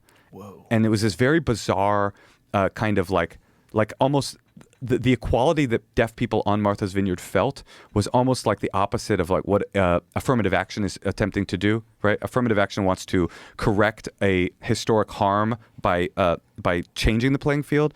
This was an equity of everybody was the same because everybody on Martha's Vineyard knew either was deaf, knew a deaf person, or was related to a deaf person. So everybody, hearing and non-hearing, signed on Martha's Vineyard. It was a sign system called Martha's Vineyard Sign Language. They took some of that. They took the Plains Indian Sign Language, PISL it's called. You know that like gesture, you've seen it in like movies where the Native Americans will gesture to each other. And you think they present it as if it's like a war language so they don't have to make noise. But what it actually was all the tribes in America spoke different languages. So they created this kind of Esperanto of the tribes so that they could trade. They could do trade. And that was called Plains Indian Sign Language. And they took all that into like kind of bouillabaisse of French Sign Language base, Martha's Vineyard chaser, and Plains Indian sprinkled on top. And they created American Sign Language. And then 100 years, 200 years later, my mother was born deaf in Oakland, California, and she went to the California School for the Deaf, and she absorbed this language. My mother was 13 when she went to the California School for the Deaf. She was in an oral school system. This is my long-winded way of telling you why deaf people have such a problem with hearing people. That language that she learned, she was in an oral school system. So almost as soon as the sign language system came out, hearing people looked at it and go, we got to get rid of that. The one thing that unlocked their freedom, the one thing that unlocked their minds, hearing people saw it and said, we have to take that away from them. We have to make them more like us. By doing the sign, they're creating more Wakanda. They're creating an insular sort of closed circuit system of culture, right? And weirdly, this was at a time in American history where those closed circuits of culture were really frowned upon. They were frowning upon deaf people signing to each other. It's deaf people signing to each other, Italians having their own newspapers, Chinese immigrants, at that time in American history, the idea of creating like an immigrant subculture was really frowned upon. And Alexander Graham Bell, whose parents were deaf like me, had a deaf wife. He became the champion of what was called the oral system. And the oral system was, let's not allow them to sign. Let's teach them to speak. Let's make them like us. Let's make them talk normally and function normally. Let's make them like us. But it was a crazy failure, and it makes sense why, right? They can't hear the sounds. They can't hear the sounds. Oliver Sacks said teaching a deaf person without sign is like teaching you Japanese from inside of a soundproof booth by holding up flashcards in Japanese and like putting a symbol next to it. It was like kind of doomed to failure. And then they went through this 200-year reimposed darkness. There was a trial where all the hearing educators decided that deaf people wouldn't sign anymore. They fired all the deaf educators and they pushed them out, and they created this oral system, which really, I mean, it worked for some people, but what it created was you had to be exceptional in order to be average in the deaf world. You know, you had to be a genius in order to get that oral system to work for you because your natural mode of communication had been kind of stamped out. And then in about the 70s, deaf people started to like kind of rise up and say, fuck that, we're signing, this is who we are, this is our native language. And when I was born in 79, that was the world I was born into. And so from that, two sisters on a fucking corner in a slum in Paris to that school to Gallaudet to a boat ride to the Martha's Vineyard to the California School for the Deaf to my mother's hands to my hands. That was the way that I acquired language. Was through this crazy historical journey. And that to me is the reason that when I was born into the deaf community, there was so much distrust of the hearing world because they were like, they stole from us the one thing that gave us freedom. That makes sense. Wow, I did not know any of that stuff. That's incredible. How does someone get to be a fake sign language interpreter and be on stage with Obama? Was it Obama? Oh, it's been multiple people, but there was one recently that happened. Yeah. But the Obama one was bananas because this guy was totally insane, and he was standing in front of Obama just making things up. I'll tell you how good he is. I want to see. Can I see it? The Obama guy? How bad the Obama guy is. Well, I think it's just gibberish. Dude. I think he's just the sign language version of gibberish. My life was going to appointments with my mother and being tasked with the job of interpreting for my mom's medical appointments for my mom. It was like a non-consensual internship program. Right. Like I like her medical appointments, and then I started to get in trouble. And then the subject of the meeting would be me. It would be like a disciplinary meeting about so me. You would have to explain what your mom was having a problem with you. Or what the school system or what the Oakland Police Department, what their problem with me was. Oh my God. And then you have to do this kind of interpretive dance where Right. you're not you can't be like, oh, we think your son is awesome, he's a cool kid, we love him, because then my mom's not stupid. She'll be like, all right, let's see how bad this guy is. Okay, well, that's not Obama. No, that's not the one. This is the guy. I remember that. It's There the it same is. guy. It's just Oh, this was at the Nelson Mandela Memorial. Yeah, so Right. check this dude out. This video doesn't have him with Obama. Okay, except just for show that him by himself with that other gentleman. So what is he doing here, Moshe? I am at a disadvantage, Joe, because this is South Africa, and Right. I do not speak South African Sign Language. Oh, but I remember so there this is guy. a South African Sign Language. I would assume every system. You want to hear something crazy? It is so not a translation of English that my mother would have a much harder time understanding a British signer than a French signer. Whoa. So it has nothing. It's divorced from English. Wow. Right? How about This this one? lady. Okay. So I can tell you that this woman is actually using sign language. This is actual sign language, but she is very bad at sign language. Is that what it is? Yes, those are real letters, and this is completely incomprehensible. 55 million is what she just said. I don't know what that is. Please. Announcement tonight, handcuffs. Look, she waved her arms around like she was singing Jingle Bells.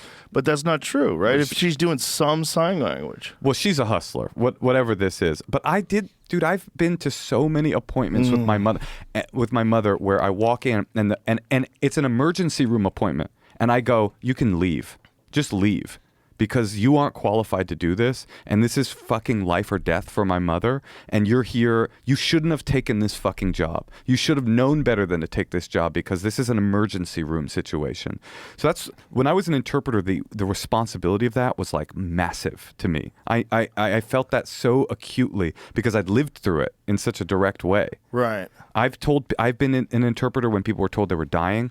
I've been an interpreter when people were graduated from graduate school, from like getting their doctorate. I've been an interpreter where people were in court, and it was literally the degree to which I could sign accurately and faithfully was the difference between them going to prison and not going to prison. Like, I've done all of that, and that weight is like super massive to me and super only important. imagine. Yeah, and some funny shit has happened along the way too. I'm sure. Like some very strange situations.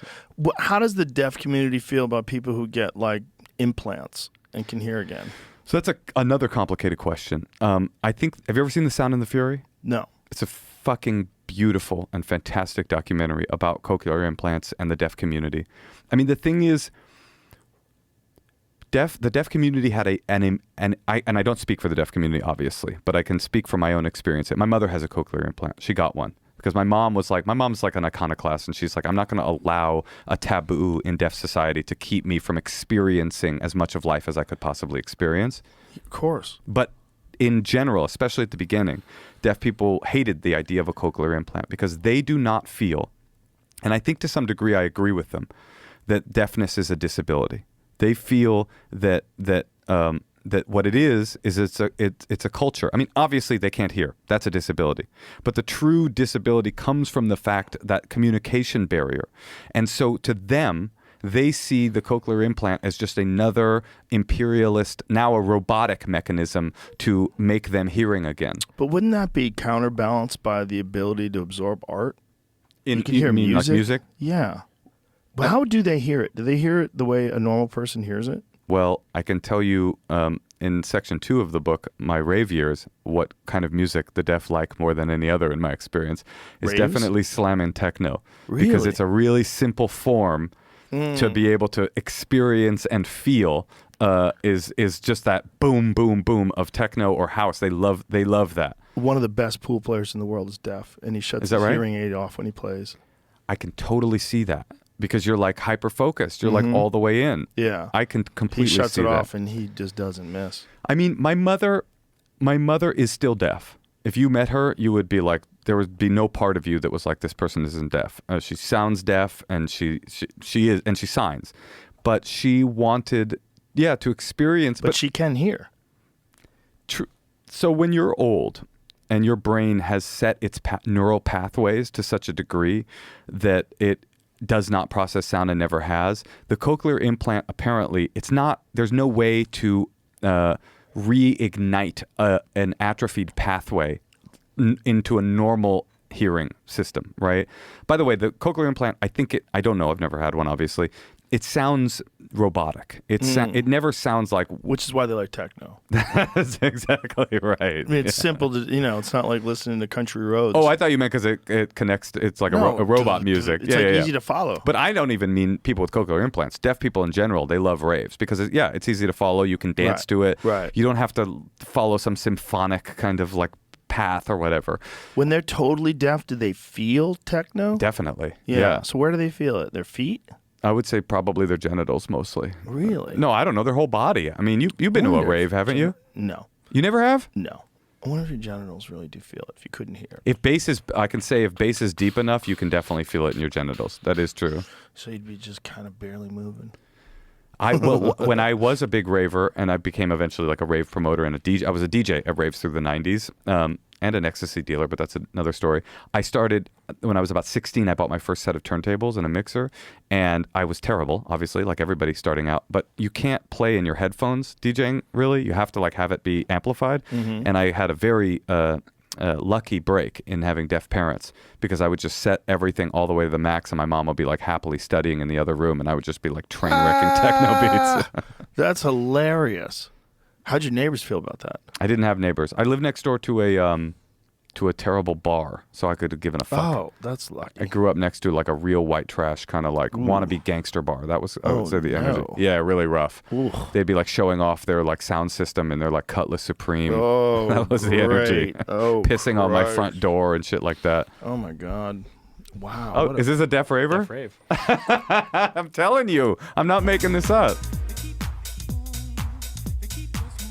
I don't Just think by that's the real music. But yeah, Yeah. that's this company, the group called Deaf Rave. They host raves for deaf people. Well, that's what I'm saying. House music and techno music really is actually music that's made for your body rather than your mind, and it's made to move to. And so I think for the deaf community, this is like, it is the perfect form. And these guys are all deaf. That's so cool.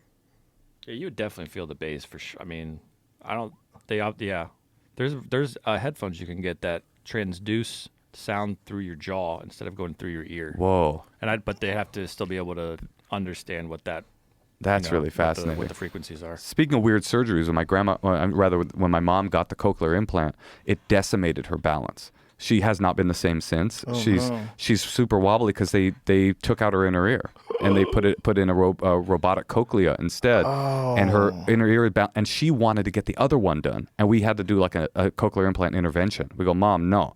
You're going to be in a wheelchair if you do that. Like, don't do that. It just wrecks your equilibrium. Wrecked hers. A lot of people with cochlear implants are doing fine. Oh. But she, for some reason, I love my mom, and who am I to say that it wasn't worth it? She says it's worth it to her, and it's not my business. She wanted to experience in the last quarter of her life, like the sensation of sound, and I think like I get that when you've never experienced something, like why you wouldn't walk through that door.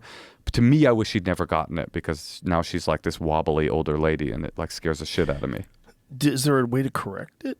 The wobbly thing? No. They take it out. I mean, they once they do it, that's it. There's well, they nothing can do literally to fix remove. it? They literally remove your cochlea and put a robot cochlea in instead. Ugh. So there's it's irreversible. She can't do an MRI either.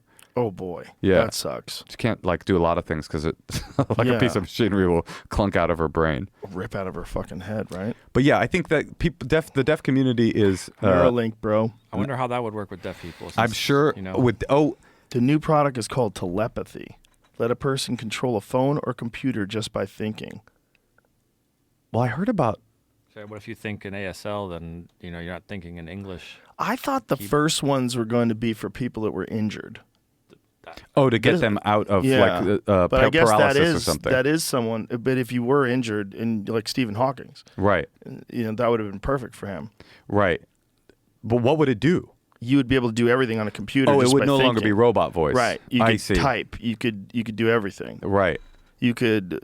It says that you could talk faster. He said that you could talk faster than an auctioneer. With Neuralink. With Neuralink. That's interesting. Yeah. How So fast can you say "Get me to Epstein's Island"? Ah! How quickly?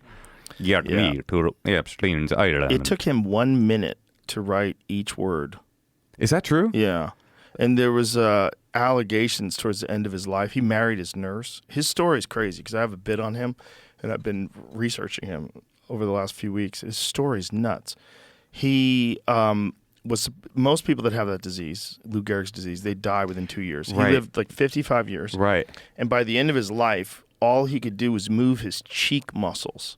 That was all that moved. So he That's could so move crazy. his cheek muscles, and he would use the cheek muscle would control a cursor, and he would select letters on a screen. Is there any reason why he survived, or is it just full on luck of the draw? Probably luck of the draw. I mean, access to great medicine. I mean, he's Right. Where there's that. I kind of feel like famous sometimes scientist. there's some part of me that believes like until the Epstein story broke that it was like a gift from the universe. Well, or the thing about something. the Epstein Island thing is there were a lot of scientists that got lured onto that island. Uh-huh. And imagine if you're a scientist. Let's say you're a physicist and someone contacts you and says, Moshe, would you like to go meet this guy, that guy, and that guy Right, on a right, retreat? right. And you're like, oh, these guys are super legit. This must be legit. Right. You're over there studying the cosmos. How much time are you Googling Jeffrey Epstein? That's why I always hate these things. And in the beginning, no one really had reason to believe that he was doing anything Right, wrong right, with all right. these until he got arrested. That's why I always hate these things where they go, "You took a picture with so and so, therefore Right. you're." It's like, what does that have to? I don't. You Right. take a picture with 1,000 people a day. Like, what is? I have no. I'm not Googling everybody I do a picture with. Right, especially if you just meet someone at a show or something like that. It's insane. But also, with these people, these scientists, like that's a really sneaky trick to get a bunch of prominent people together and then invite you to be with those prominent people. Right. Right. And it's a good intelligence operation move. I mean, if I was an intelligence operative, that's how I would compromise people. Oh, you think there's a party that thinks maybe they were lured there not just 100%. duplicitously, but in order to take them down. 100%. Oh, Not that's to take interesting. them down, to have their influence. I see. To triangulate them into Yes. you'll do what I want you to do, kind of a thing. Yes. Right. You will support Israel no matter what. You will do this. You will do that. You will. The CIA will tell you to do something. You do it. If you're a person that has an enormous amount of influence in a field of science, that's a very valuable person to have on your hand. If you ever have something where someone has to speak to the general public, Right. you get this expert, and this expert has an opinion that's very different than some other people's opinions, and they say, well, then they promote that opinion. This is the Right. person. Well- you could do a lot of things, especially if you have a lot of them. Right. Right. So an island's worth. Yeah, and then you also keep them from criticizing you. You keep them from talking about it. You essentially muzzle them to this very complex sort of scheme that was running where they were compromising That's all what you of think these Epstein's people. Island was about. 100%. It wasn't like a hedonistic playground. It was actually like He was an an op. intelligence agent, most likely. Ah, that's Most likely. Well, interesting. Ghislaine Maxwell, her father was an intelligence operative, and he was the one who apparently had trained Epstein, supposedly. The whole thing is very convoluted because it's very difficult. The story's filled with very wealthy, powerful people who have done a fantastic job of keeping themselves from getting arrested. It's pretty wild, like how this has been out in the open. Just the murder of Epstein, which seems to be a murder, doesn't seem to be a hanging. You ever get upset you weren't invited? No, pretty happy because You might have gone. I would have gone if I didn't know. If you get an email, dude, we got an island. It's really fun. Especially pre-Google. Oh yeah. Pre-Google, you're like, hey, do you want to go out hang out with Stephen Hawking's on an island? You're like, holy shit. But I did used to think, back to the Hawking thing, that I don't know, like the universe gave him to us in this weird way. Like, here's this mega brilliant genius. I'm not like a big deist in that way, but I think, what are the odds that the smartest man ever to get Lou Gehrig's got to live long enough to give over the full bulk of his genius? There's something very beautiful and interesting about that to me. Well, yeah, that's a good point. That guy who had so much to give lived so long with a disease that kills so quickly. Yeah. I mean, he was apparently he was paralyzed. He couldn't move, but he could feel. Uh-huh. So that's why he liked girls. Yeah. And there's a crazy article, and I forget what Variety maybe. No, I forget the magazine, but they were talking about he was like a frequent visitor to strip clubs. Right. He would go to like swingers places. Imagine being the stripper when Yeah. Hawking comes in. She probably didn't know who he is. Yeah. Probably some That's possibly not fucked true. up old guy. If you're 22 years old and your stage name is Lexus, what are the odds that you know who Stephen Hawking is? You know, I mean, he's pretty famous guy. pretty famous for people that care about those things. Yeah, I think Lexus cared. Maybe. I think you Perhaps. cut Lexus some slack. Maybe Lexus is just Lexus is dancing a her way deep through thinker. school. That's right. There's those. That's real. I think the Hawkins thing is a strange story, but it's all, the whole island thing is a strange story. It's a strange story. It's a story that is one of those things where you're going like, this sounds like the plot of a movie. How Right. could this really be how they did it? You know? Yeah, yeah. That movie will come out. Who Oh, plays yeah. Epstein? That's a good question. I got a pitch. Alec Baldwin. Yeah, Baldwin would be good. Be a little good too if he- big. So, well, it's a little stink on him right now. Well, there's a little stink on Epstein too. Yeah, but I mean, maybe too much for him to get the part. Sure. You would want someone to who would do it? Oh, Bradley Cooper. He could do it. Oh, BC. He's a good guy at assuming Yeah, new great. characters. Two great Jewish heroes. Yeah. He goes from Maestro to Epstein's Island. Well, he's played a lot of people. Who else would be good at it? Christian Bale. He could do anything. Christian Bale is the best of us. Have you seen Poor Things? No, I haven't. Emma Stone is the best actor in the world. Really? I'm on record now. Wow. Poor Things was great. I Better than loved it. Daniel Day-Lewis?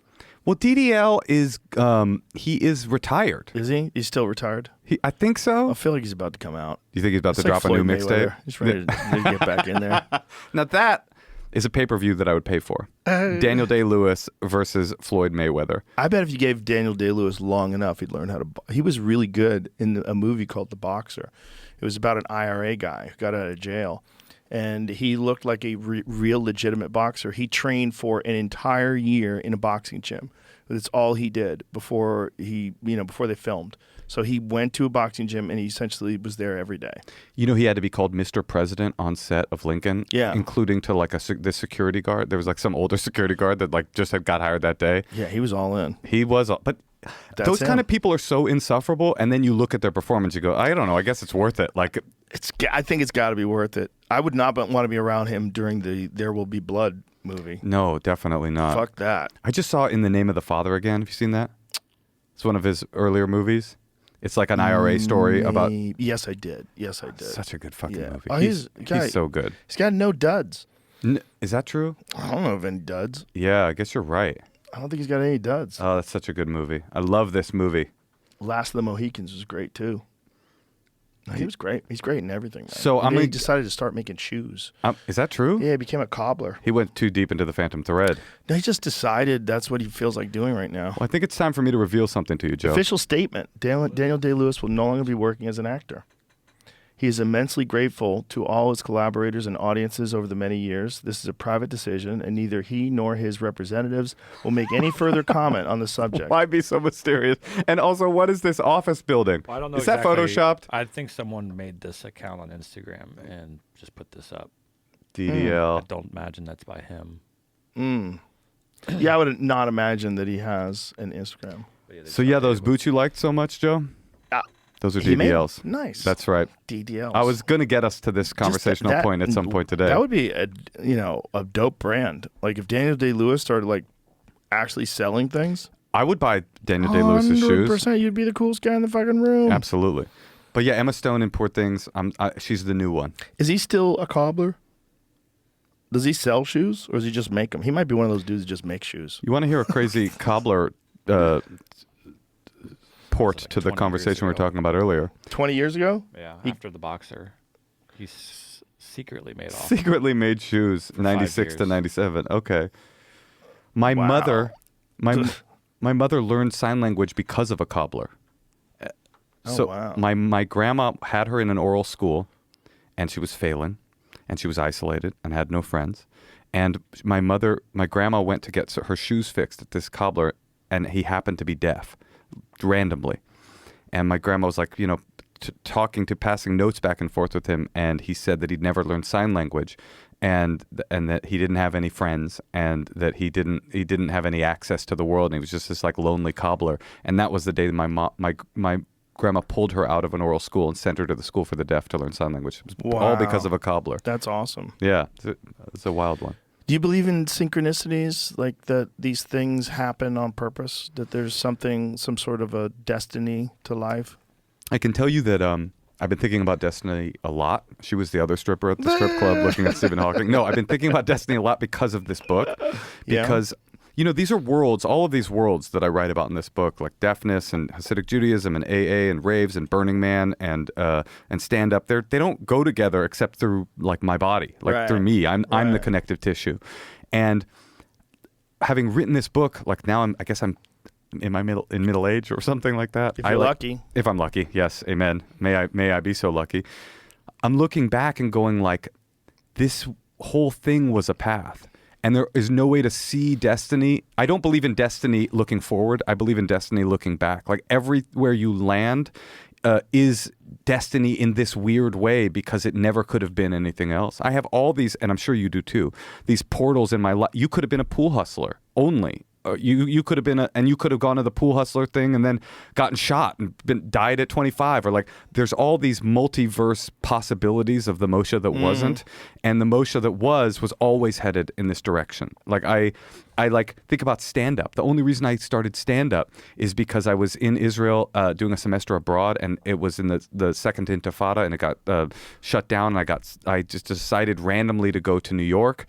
And I happened to have a friend who I'd kept in touch with who was doing stand-up, and she brought me to a show that night, and I saw Patrice and Sarah Silverman, and I'd never even thought stand-up in my life. I'd seen like Delirious, or it's like I watched Janine's special, but I didn't care. Stand-up wasn't part of my thing, but I saw them doing their thing. And I was like, I couldn't believe it. Like I'd been writing like long form monologues and like wanting to be an actor. I didn't know what I wanted to do. I wanted to write plays, maybe. I wanted to be a historian. I just didn't know. And then I saw them. How old were you? I was 21. And I go, first of all, Patrice was making fun of Michael J. Fox, and it was like the week that his Parkinson's had been. And I was like, couldn't believe it felt illegal. Like, you know what I mean? Like I was just like this. How can this be, And then Sarah went on, and she was transgressive in this way that was like, anyway, I go, wow, that's crazy. And then the next night, my friend was doing a set, and I went and saw her, and she was funny. And I go, what the hell? She's a human being. Like, these are gods that I just saw last night, Right. but this is a person. She's like me. So I said to her, when you come to the Bay, I'll write 5 minutes of material, take me to an open mic. I go to the open mic, I do the open mic, it goes pretty well. And then I just like my destiny was like set.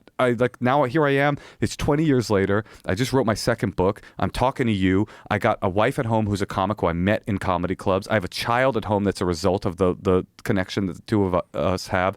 I can't even look back and think about the other lives it could have been, because it's like that to me is destiny, is looking back and going, I was like, I don't know how raves to Burning Man to deafness to Hasidic Judaism to AA to stand-up led here, but it was always leading here. This is where I was going. Do you believe in the multiverse? Do you believe that there's infinite numbers of you living in different directions and infinite possibilities because that's what, if the people that believe that we live in one channel of essentially what's an infinite radio dial. Yeah. That's why you can only exist in the moment, really. Because it's only one thing going. Yeah, it's only one thing going, and it can go any way. And if there's an infinite number of you out there, which it likely, the way the universe is, if you talk to people that actually understand the scope of infinity, they will tell you that not only do humans exist, but you exist. And not only do you exist, but you exist in the form where you have done everything that you have done on this earth. You, Moshe, the guy I'm talking to right now, there's an infinite number of you doing the same thing that have done that. Exactly. Every pause that you've made. And then there's an infinite number of ones who made different choices. And there's an infinite number of different choices that they have made at every single moment of every single step of their life. That's how big infinity is. What is the I guess there is no purpose in that. It's I don't know. There still might be a purpose. Right. There's definitely a purpose to the people that exist in the moment, that exist in this time that we're sharing. So if that is real and it is felt by all of us, life is amazing. And when it is, and it's terrible when it's not. There's definitely there's a meaning to it. It's what does that do, and what are these moments, and what is the powerful emotion of love and the way people feel when they hear great music and all the good things that human beings are capable of and all the things that human beings do. What is that doing? Like it's expressing energy. It's expressing the universe in some weird way has taken this multi-celled being and allowed it to change the surface of the planet and experiment with video where it flies through space and hits another person's device on the other side of the planet instantaneously. What we've done is fucking bizarre. And I can't think that there's not a meaning to it, because there's a meaning to us while it's happening. Well, if you believe that story not that I'm saying that story was the most magical story, it's my magical story, and everybody has their own little version of a magical story. If you're lucky, it's magical. Right. And that's not to discount people's tragedy that they go through too. And some of my path was paved with tragedy, and that's, to me, the history of the Jews is like this sort of triumphant story that's like pockmarked with insane tragedy all the time, and then you just keep going and keep surviving. Like, if you believe in destiny, like I was headed here because a force brought me here, that's magical. And if you believe in randomness, like there was no meaning, there was no, this was truly a pinball ping from wall to wall, that's just as magical to me. That's just as mind-blowing. It's all pretty magical. Existence is magical. I've always said that if life itself, as you live it right now, was a psychedelic drug, you would take it and be like, what the fuck is this? Well, even to exist at all, scientifically, is so infinitesimally, like, Unlikely. We're the perfect amount of distance from the sun to have an ozone layer and an atmosphere, and then you're a human, that you got to incarnate in the human version, where you're not just like a sustenance, like, the pig that you shot. You could have been the pig that you shot, the funky pig. Like, that is such a rare, it feels so common if you don't pay attention to the beauty in your life. It can feel so common and banal, and life is boring and meaningless. And if I turn around and like look at the kind of magic of this existence and this incarnation, and that's why I love life so much. Like, that's to me, like the book is about my desire to, like, when I die, I want to squeeze the last drop of the towel that was life. I want the last little drip of water that was in there. I want to drink it all. I want to live, like, my religion is fun. It's not Judaism. It's fun. It's experiences. It's like love and the connection, talking to you, going on stage, writing a book, having a family. Like, I feel super overpaid and lucky. And because a lot of my friends that I grew up with are dead. And like, I could have been me too. Sure. Could have been all of us. There's a lot of decisions you could have made that have not gotten you to this point right now. Yeah, me and Pete Holmes were talking about it. He was calling it spiritual plinko. Like, it just could have plinked in a different direction, and you'd be a different guy. You go on a car ride one day, you're in an accident. You go on a car ride the other day, you win the Nobel Prize. Yeah, like, you tie your shoes before you leave the house, and you avoid an accident. or you tie your shoes and you get into an accident. Yeah. So Yeah. I think, that is what you're talking about, living in the moment, because there's so many possibilities that, if you believe it one way, are happening or could Yeah. happen to you. Then fear is, I live in fear sometimes, and it's like, this is so pointless, because it's the thing with my daughter, the thing you're protecting her against, you're not protecting her against the actual thing that will harm her, and vice versa. Well, that's the thing about anxiety, right? It's preparing for something that hasn't happened. Right. That's what freaks people out. I think a lot of time it affects very smart people too, because they take into account all the possible scenarios that could take place, Right. all the variables. I always would tell people when I was teaching martial arts, when I'd have people compete, I'd take them to tournaments, I'd be like, the reason why you're so nervous is because you're smart. Uh-huh. The last thing you want to be is not nervous right now, because nerves are going to save you. It's Yeah. a terrible feeling, but you're going to get over it. But those nerves exist because you're aware of the variables. You're aware of the possibilities. You're aware of the danger of it all.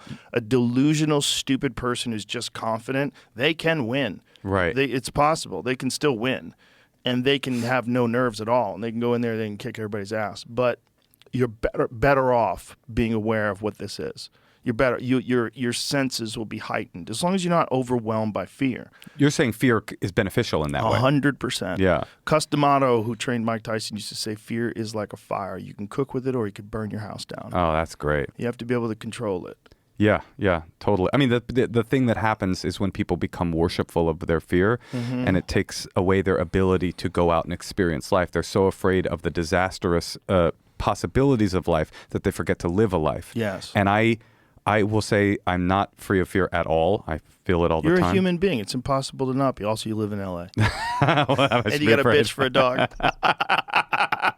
It's not. It's possible it's a bitch. It's also possible it's a betray me because it's a German Shepherd, and it's like I wasn't trained to protect Jews. No. Oh, ooh, good point. Okay, I got you. Yes. Good point. Good It's point. like, no, Boy, he's a sweetheart. George Foreman had a German Shepherd, and when he had a German Shepherd and he brought it to Africa when he's fighting Muhammad Ali, they were very distrustful of him. Because of the dog? Because he had a dog that they used to sick on black people. Wow. So when he was bringing this guy was bringing a dog that they recognized as the enemy. There's a lot of people that were very distrustful of him. Oh, that's really interesting. Yeah. He should have brought my dog. So that helped Ali. If he brought my dog, it would have created unity in South Africa. It's such They a- still wouldn't have trusted it. It's the breed. Yeah. That thing's sweet. I love him. They didn't have those breeds back then, though. They only had one kind of German Shepherd. You ever Oh, see they what were German gnarly. Shepherds look like over the years? Yeah. Because they're trying to make them for show dogs, their hips have dropped. Right. And they look different. If you go to like a German Shepherd from like 1930 and then look at a German Shepherd from 2023, it's a different animal. Have They're you- sloping. You know that bulldogs can't, true bulldogs like MCA or whatever, Jamie's dog can't fuck. they can't, and they only give birth, they only give cesarean birth. Yeah, I think Jamie's dog can't breed normally. You got to use the turkey baster. But right? neither can Marshall. I haven't tried. Marshall can if I let him. Yeah, the problem is you won't let him. Well, he was always going to want. He texted me on the way here. He said to talk to Joe, see if I can get I some would ass. definitely find a good lady that, and it would have to have homes for all the puppies. But it's the thing about dogs. Like you're not saying I want my dog to have sex. You're saying I want my dog to procreate. Right. That's a different thing. Yeah. That they can't. Right. They don't do it for. I think about that a lot too. Mm-hmm. That human beings. By the way, I think this is a great and lucky incarnation to be a human. It's really Yeah. good. But it's also humans are. We have warped evolution to such a degree. Like we shouldn't be hung up about stuff. We can't have sex is so simple for every other animal. Right. It's just like I get in there, boom, I got a baby. Well, and we're we're also over here going like I'm ashamed. Covered in clothes, which is just Right. a bizarre invention. Right. What But a bizarre thing we've done to our bodies where we can no longer exist in the atmosphere. Even if it's warm, people wear clothes. Like it's become a thing where you're shielding your genitals from the other people because they represent your sex. Well, also though, I have heard that when uncontacted tribes, really old school, sustenance living sort of Iron Age level tribes come out of isolation and decide to join the world, a big part, what they want is clothes. I think it might be really cold out there, just in life. Oh, yeah. with no clothes. Well, it definitely is sometimes. Yeah. It's not perfect all the time, but I think that's why we used to be hairy. Right. I still have some of that. It doesn't seem to help. I mean, there's some fucking dudes in Russia. There's some Russian wrestlers that look like they look like a human lived 200,000 years ago. Looked like they're fucking covered in hair, like everything, all the way their neck, all the way through their back, their chest, their arms, full thick hair. Yeah. It's like that's probably what we were like. You ever seen like a real heavy, hairy Russian wrestler? Sure. I mean, Look at this dude. Oh yeah, that's my guy. I mean, right this there. is a man that exists right now. But he doesn't look like he would stay warm in the winter. No, because it used to be a lot thicker. Yeah. But I think that was slowly over time when we chose to wear clothes. We invented clothes and chose to wear clothes. I think slowly over time people lost all their body hair. But I think at one point in time when you see these really go to that other picture of him where you see his back and everything. That one, perfect, that one. That's a fucking different kind of hair than the average person has. That dude has long hair on his shoulders. Do you think you think that, like, if you have more hair, you're older school? Probably. Like your genetics are older school? Probably why they're so good at wrestling too. They're Well, there's that strong whole as shit. There's that whole thing that we all have a little bit of Neanderthal DNA. Yeah, I have a shit ton. Do you? Yeah. Yeah, look at how fucking hairy these dudes are. I think this is just the 2023 version. I bet if you could go back 200,000 years ago, people were just covered in hair. I mean, and that's what they think about like ancient hominids. It's not like one day they weren't hairy. So you think I might be like quite a man? A little manly there. Thank you. How's the back? Back is clean, dude. I don't know how. I don't know why. It's a blessing. Yeah. I'm telling you, this life is magical. I got a hairy back. Do you really? Yeah. You don't. Are you a shaver? I get my wife to shave my back. Really? Yeah. Can you imagine what would happen if I asked Natasha to shave my back? It would be a problem. It would be a no. I can tell you that. She would do with those gloves, the ones that go all the way up to the elbow, and she'd be complaining the entire time. Yeah, but darling, it would I be don't- hilarious. It would be hilarious. She should probably film that. She would never.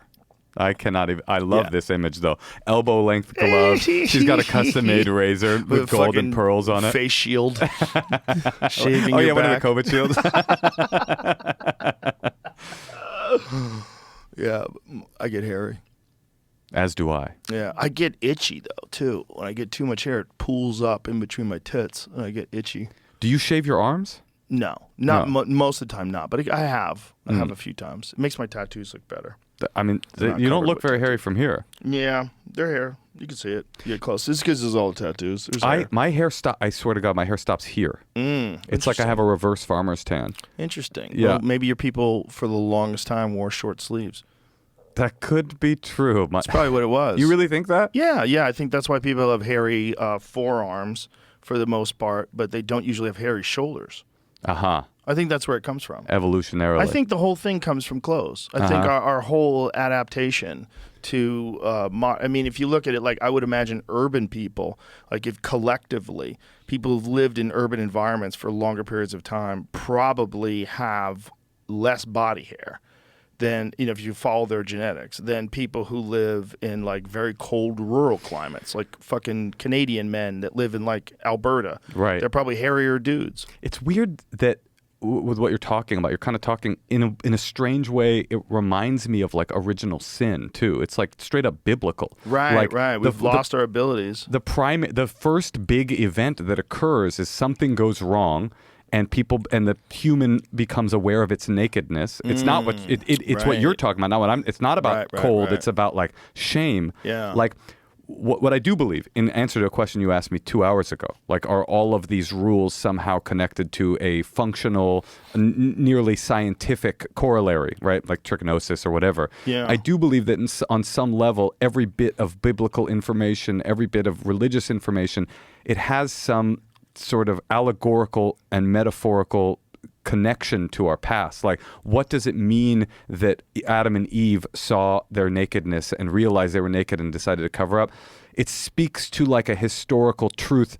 Definitely, I don't think Adam and Eve saw their nakedness and were ashamed, but something occurred where we realized we are naked in the world and we must cover because people can't look at what we're doing. Well, it just makes sense that once they started wearing clothes, seeing people without clothes would be just this shocking thing. I can tell you an exact corollary for that in my personal life. When I go to Burning Man, last year was my 24th time at Burning Man. Oh my Been Jesus. going since 96. And you're stone cold sober. How Stone dare sober the you. whole time. How dare you?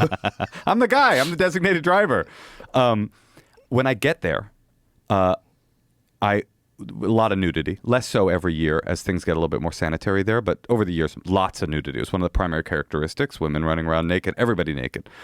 I will be like zero titillation. Like nothing about it is like homina. Oh, mama, look at that hot naked lady. Because it Zero. becomes normal. Then I get back to the States, a low cut dress. I'm like, whoa, look at that over there. Oh, the little cleavage. Like your mind can adjust based on your circumstances. Like it's erotic. It's like there's zero erotic charge after a week at Burning Man to see a naked woman running by fully naked. Well, isn't that why lingerie exists? Because the whole thrill is like taking it off. The thrill is that it's very sheer and there's very little of it. Like, ooh, look at that. I feel that lingerie is a con and that I've never met a man that likes it. Interesting. Do you love it? We'll get to that in a moment. Okay. We'll be right back. Humans appear relatively hairless compared to our other ape relatives, but the density of the hair follicles in our skin is actually the same as would be expected of an ape our size. Whoa. The follicle. The fine hairs that cover our bodies, which have replaced the thicker ones seen in our close relatives, are thought to be an evolutionary leftover from our hairy ancestors. Yeah, there it is. Makes sense. Wow. Now scientists find these fine hairs are useful after all, with people with more of them are better at detecting bed bugs. More fine hairs means you're better at detecting bed bugs? Yeah, you probably feel them more. Female ancestors preferred a bug-free mate and so opted for hairier guys. Whoa. Oh, that's really interesting. How weird. I've had crabs. You ever have that? No, I have not. I've dodged that bullet. The researchers found that body hair significantly enhanced how well people detected the bed bugs, which participants noticing the bugs on the hairy arm quicker than they did when tested on the hairless arm. Interesting. The hairs serving as motion detectors. Whoa. The hair also prolonged how long it took the parasites to find places to feed, presumably because they hindered movement. Interesting. So wait, it's better to have hair or worse? Yeah, follicles. Better to have follicles. Better to have some hairs. When I got crabs, I was living with my mother. Oh, shit. And how old were you? I was probably 18, 17, something like that. And they tell you at the clinic, they say, anybody that lives with you, you got to give them this insecticide too. Oh, no. So I had to you had a sign to your mom that you got crabs? Holy shit. And she had to slather herself in insecticide and sleep overnight with it. How mad was she at you? I'm lucky in that my mom is probably the most sexually open-minded woman in the universe, and she was not mad at all. I think she thought it was funny. Oh, that's cool. Yeah, my mom was a great mom. Very chill about things like that. There was a time once. Probably happy you were getting some. No, really.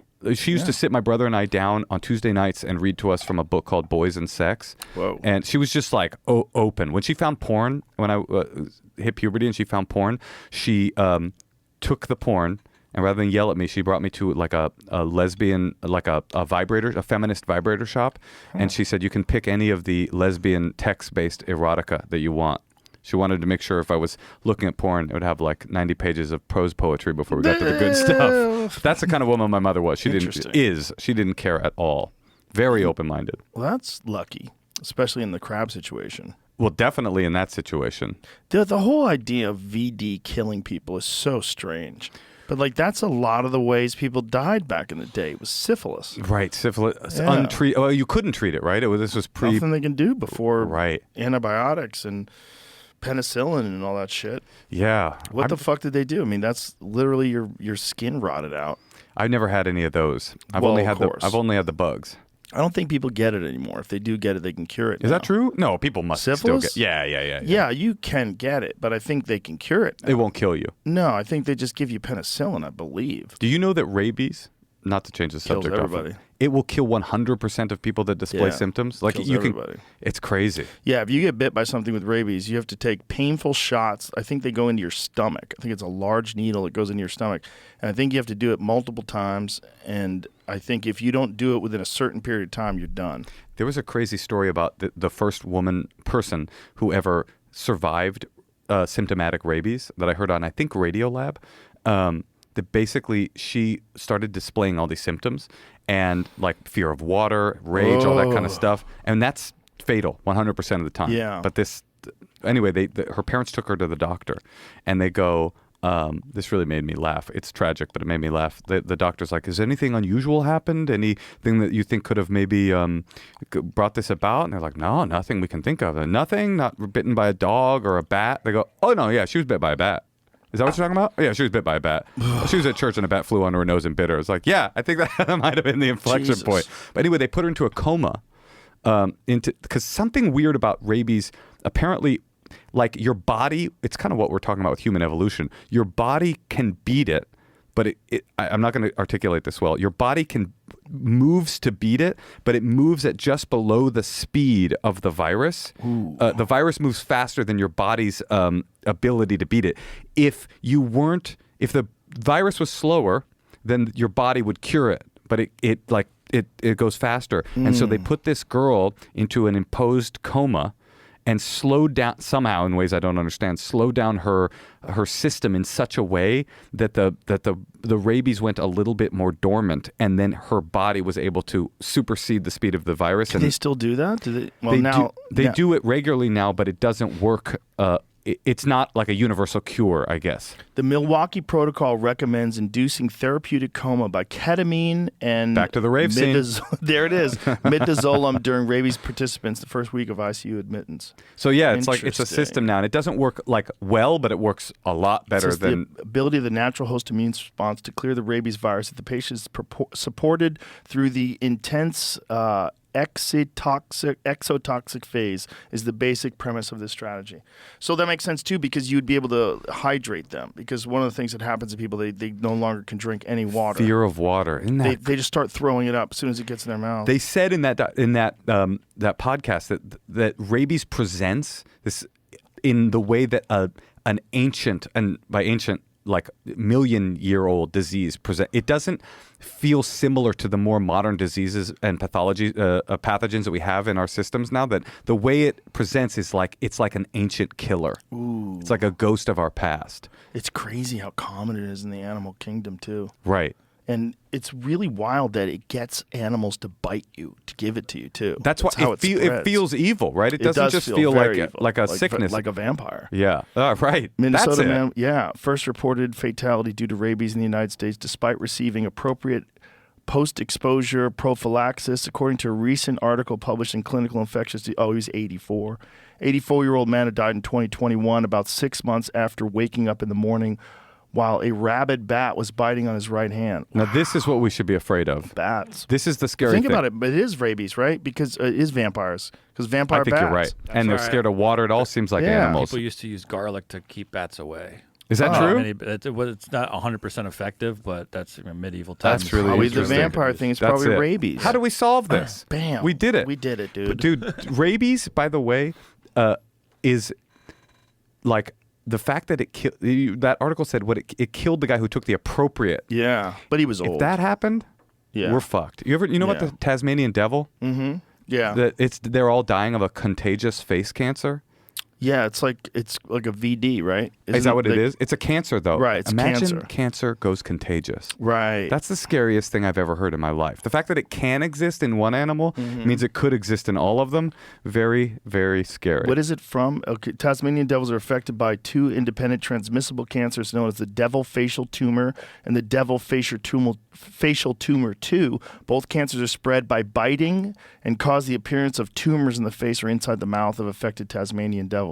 So that's not a sexually transmitted disease. No, speaking of a disease feeling mean, like what you were saying with rabies, the reason that why? That's crazy. The reason that they transmit it so much, they have the cancer in their thing, and they've got a behavioral tick where the way that they, I think, fight is to like mash their faces together.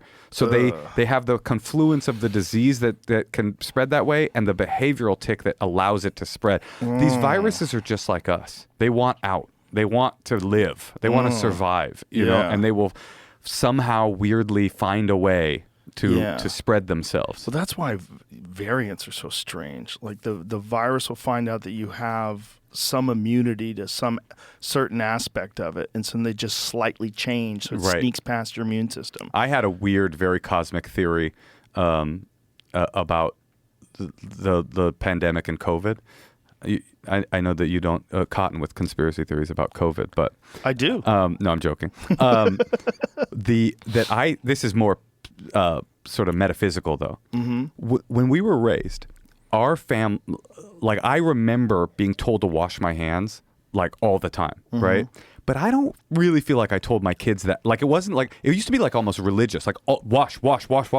And then by the time I had my kid, I told her to wash her hands, but it wasn't like you must.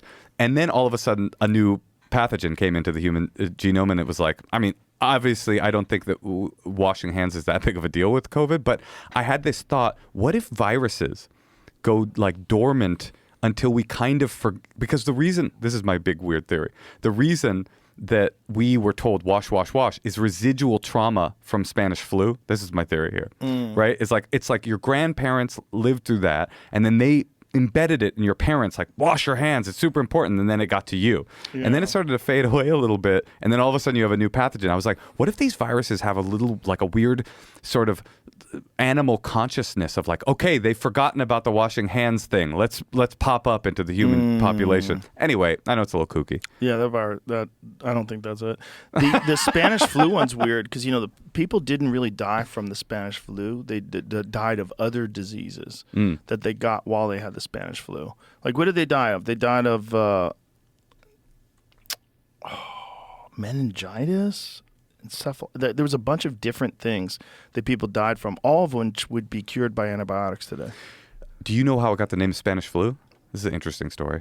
I do, but I forgot. Basically, that it wasn't Spanish. It was an American started in thing. America, Yeah. but we were in the midst of World War I, and so every country was in this like media embargo to not say, "Oh God, there's a new disease in America," because it would have made our army look weak, and right, and every other country didn't want to admit it either. But Spain was either not involved in the war or didn't have that embargo. Somehow they reported the disease, and so for the rest of the time, it's Spanish flu. Yeah. Wow. Another weird thing I found out: the flu that you get today is the Spanish flu. It's the variant that sprung off from the Spanish flu, like weakened an infinite amount of times. But the thing that we get that we call flu is just the cousin of the Spanish flu. Wow. And the reason why it's weak is because it serves the virus better to not kill you. Exactly. Because it could spread to more people. What a weird fucking thing. It's wild. It's almost like A life I don't mean literally with my cockamamie theory that it was consciousness. Let's go back. I mean more like that. Like that it'll weaken in order to be effective. Which is the fact that it can do that it adjusts and changes. That's what's really scary. Like, a lot of people are scared of this disease called CWD right now. CWD is called chronic wasting disease, and it's affected a lot of deer.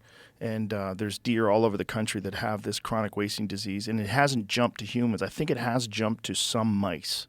I think there's, in some parts of the country, they've tested mice and they tested positive for this stuff, but it hasn't jumped. It's a prion disease. So What's it's like that? mad cow. Oh, like, Jakob Creutzfeld's disease. And then if you get it, you're fucked. You're fucked. And the end is horrific. You know, these deer are wandering around just drooling, emaciated. They look like skeletons.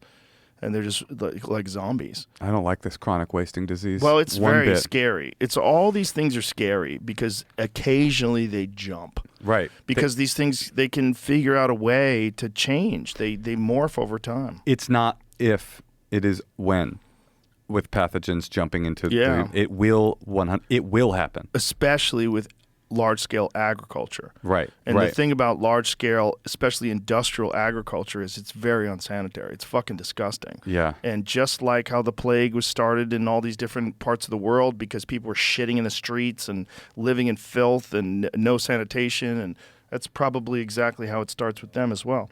The virus is particularly deadly because it triggered a cytokine storm ravaging the strong... You're talking about the Spanish flu. Spanish flu. Yeah, I know about that. That's one of the weirdest Although facets the of Spanish flu. It killed Yeah. young, healthy people more than it killed old and infirm. Yeah, it killed young soldiers. So Apparently, crazy. it was no more aggressive than previous influenza strains. Malnourishment, overcrowded medical camps and hospitals, poor hygiene exacerbated by the war promoted bacterial superinfection, killing most of the victims after a typically prolonged deathbed. That is crazy. Yeah, superinfection is a scary word, man. It was Promoted- the war. Yep. So it's it's like we became a part of the pathogen. Human society became a part of the pathogen that allowed it to kill. Gnarly. Apparently, the 2009 swine flu was really bad, too. Bert got that. He says the closest he ever felt to dying. Scary. He said it was horrible. He said the worst flu he's ever gotten in his life. He was wrecked forever. What about a new non-influenza virus like the one that caused SARS? There it is. What does it say?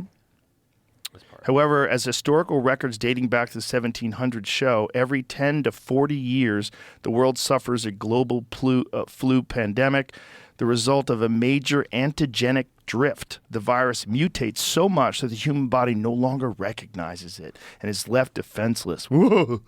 The resulting epidemic spreads faster than scientists can isolate, producing, and distribute a vaccine. This is what happened in 1918. Dude, this is sort of this is kind of my cockamamie theory. Well, kind it is. of, I mean, sort if you of. think about all the different diseases that kill people, they are coexisting life forms. You know, that viruses and bacteria, they're a type of life, some sort of, I don't know if they really call viruses life forms. They don't. They categorize them in a different way, but it's essentially, it is like a life form. It's the same thing. It just wants to fuck. It's Yeah, just like it just wants to Marshall. live in your body. Yeah. And reproduce in there and get to other people. But the wildest one is rabies because it makes the animals bite so that they get it too, so that other people get it, other animals get it. It makes them more aggressive. It's really, like I said, that it's like a prehistoric a megalodon. It's coming from our past. Dinosaur disease. Yeah.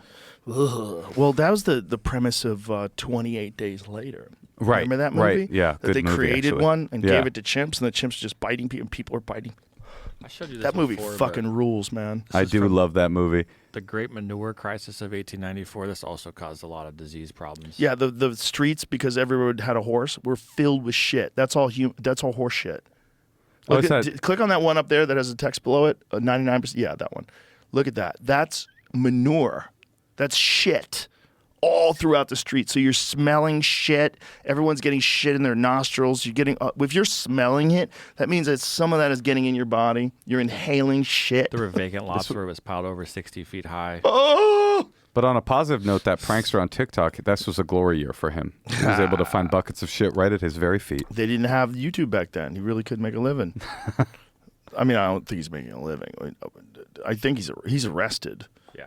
I think that's good. Admitted to Look it, at that, so- 1894. But The this great caused- horse manure crisis of Until they figured out 1894. cars, that's how people got around. You had to ride a fucking animal. Well, Which shit, is pretty wild. That's pretty recent.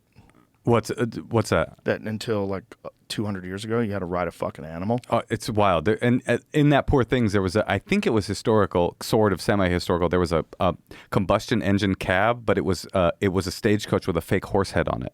In the very beginning of stagecoaches, people were so used to having a horse in front, it would just be like a little head, That makes sense. Godfather style. Yeah. It's crazy how much the world has changed in 200 years. It feels unsustainable. Oh, have you heard this? You know about the Fermi's paradox, right? This brings Fermi, yeah. Yeah. The space paradox. Yeah. Okay. So you know that. Do you hear I'm sure you did. The latest theory on why because that's the question that it raises. If there's infinite amount of planets, where are the people? Where are the aliens? Right. And the new theory, this really sent a chill down my spine, is that every planet goes through the same basic process, which is that they become, in 200 years, they go from industrial revolution to strip mining themselves for resources, and then their population explodes because they can sustain more population and they need to extract more resources, and then they get to their like space age, and by the time any planet gets to like space exploration, it has exploded in population and resource stripping to such a degree that they reach a decision that they have to make. Every society is either we continue to strip mine and populate and go extinct because we're going to run out of room and resources, or we shut down and do an imposed like dark ages Population control. just like shut everything down, stop this. So we will never evolve to the point where we can get to an Earth because we all go through the same historical arc. Or And that- maybe it's a longer arc than we think. That could and be maybe true, of we're course, in the right. middle of it, and maybe that's what asteroids are for. Maybe asteroids come along when we get a little cocky and they slam into the Earth and we start from scratch again. And then we have the Right. same genetics as the intelligent people that figured out how to build the pyramids, but we're this new, confused, barbaric version of it that's been fucking eating rats for 1,000 years. Oh, I like that. So there's not just an infinite amount of Joes and Moshes. There's an infinite amount of human populations, like Yeah. just regenerating and regenerating for an infinite amount of time till we get to the good one. Well, I'm a big fan of what they call the Younger Dryas impact theory. And the Younger Dryas impact theory is based on a bunch of things, but one of the things it's based on is core samples. When they've done these core samples, they show that around 11,800 years ago, without a doubt, the Earth was hit by comets.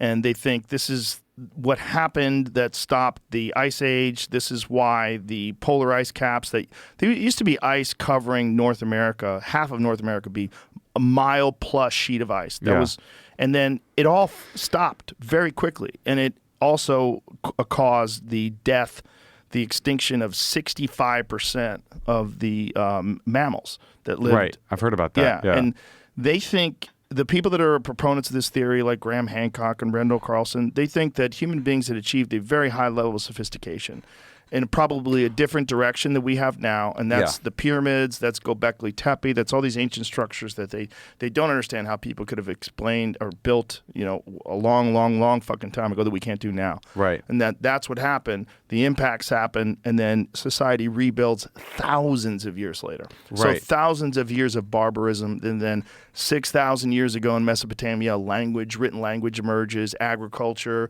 They start figuring things out again. It's like Atlantis. Yeah. Yes, Natasha was into this documentary. Yes. I remember Ancient this now. Apocalypse. That's it's right. on Netflix. That's right. It's amazing. And it's very likely there's physical evidence now. It used to be this wacky theory, and people would say, well, there's no evidence of that theory. And then they started discovering things that like Göbekli Tepe is the best example, that are absolutely over 11,000 years old. And so they go, okay, 11,000 years ago, people were building these complex stone structures. Like, how the fuck did they do that when we thought people were hunter-gatherers back then? Right. And then when they find these core samples, there's a high level of iridium in that time period.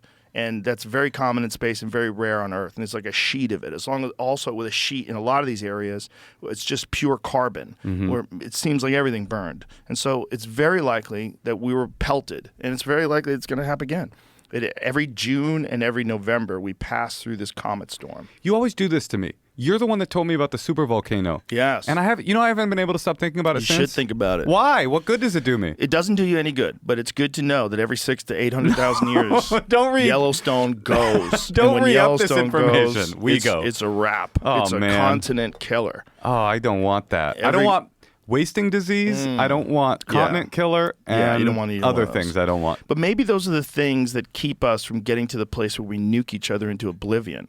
Maybe Yeah. those are the reset buttons of the universe, where if we go down the bad path, and maybe there's this race to try to have good morals and ethics and have society evolve at the same level that the human mind and technology evolves, and to overcome this constant need for war and controlling resources, which have dominated human culture from the beginning of time. And that maybe it's this battle, Right. and maybe this culture war that we're all fighting that people are complaining about now, maybe part of that is this sort of struggle to achieve a higher level of existence. And maybe it's done in the wrong way on both sides to a certain extent, but ultimately what it is trying to sort out what's right and what's wrong and what's good and what's bad and why certain things take place. And if we don't get to that, and we keep engaging in wars, then we never reach a technological level of sophistication that allows us to stop natural disasters.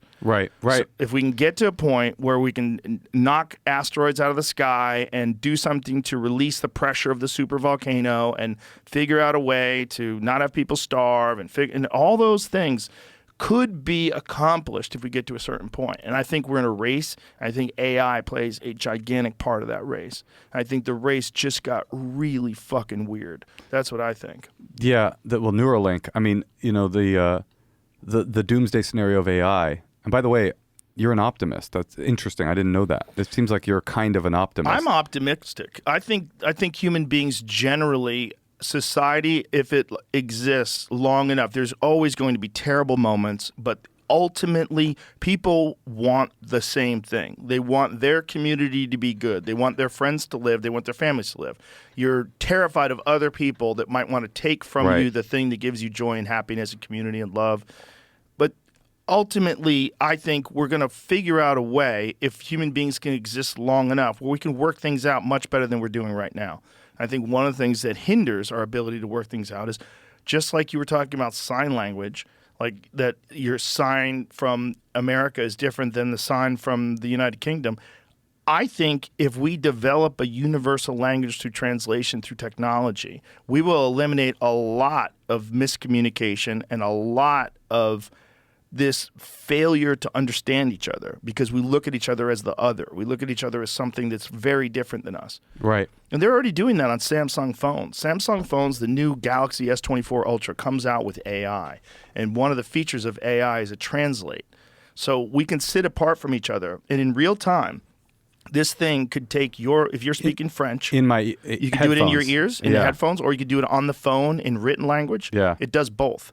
And if it's in headphones, we both have it. And I could talk to you in English, and you could understand it if you speak French, because it'll translate into perfect French, and then we're close enough as it is. It'll Right. get better. And then you can speak French, and I will hear it in English. We need that for like a liberal and conservative. Yes. You just put headphones in, and it's like, oh, that's what you meant. Yes. Okay, you're okay. It's not even that. I mean, that's the tribal part. Right, completely. The tribal part is that people just adopt ideologies wholeheartedly, and if you don't, you're not on the team. Just like the people that were in your neighborhood looked at you weird, like you were a goyim, because you're Right. not all the way in. Right. It's Yeah. tribalism is the downfall of society, but I love tribes. I do love. If they're cool tribes, Yeah.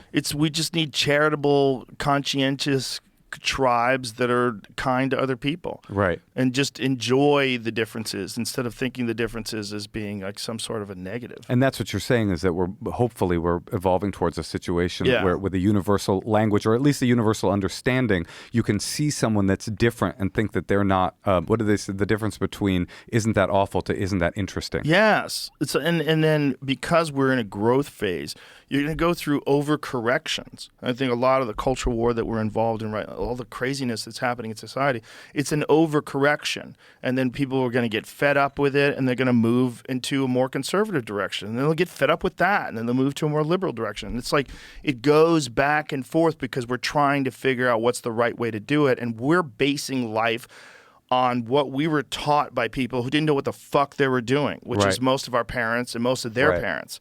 Like, they didn't know what the fuck they were doing. My grandparents didn't know what the fuck was going on in the world. They raised kids who didn't know what the fuck was happening. They raised me. I barely know what the fuck is going on. My kids know more than me. That their generation will figure it out a little bit better. And if we can stay alive, Right. we can eventually get to some commonality, and we can realize that a lot of this stupidity is based on our human system of these tribal interactions. It's kind of ingrained in our genetics. Or we need a mega enemy. Maybe that's AI. We all come together as a tribe. UFOs. Or UFOs. That's our mega enemy. Will you please get here, guys? Because we need to solve some of these problems I think they're here. here already. Oh yeah. I think they've always been here. Why don't they just be I like, think "Hey, they're what's up?" interdimensional, and I think I've been reading this. I've been reading Diana Pasolka's new book, the other book, the first one. Yeah, that's the one I got through. Yeah, so this lady who's a religious scholar. I'm reading American Cosmic now. We got to get you out of here. Oh, sorry. Yeah, Yeah. I have a book event tonight. It's I know you do. tonight's the night. With Duncan. With Duncan Yeah, tonight, yeah, yeah. Well, I'm super excited, but I could fucking talk to you all night. Yeah, we'll wrap this up, but I'll recommend this book to people. It's called American Cosmic, and it's essentially about this whole flying saucer.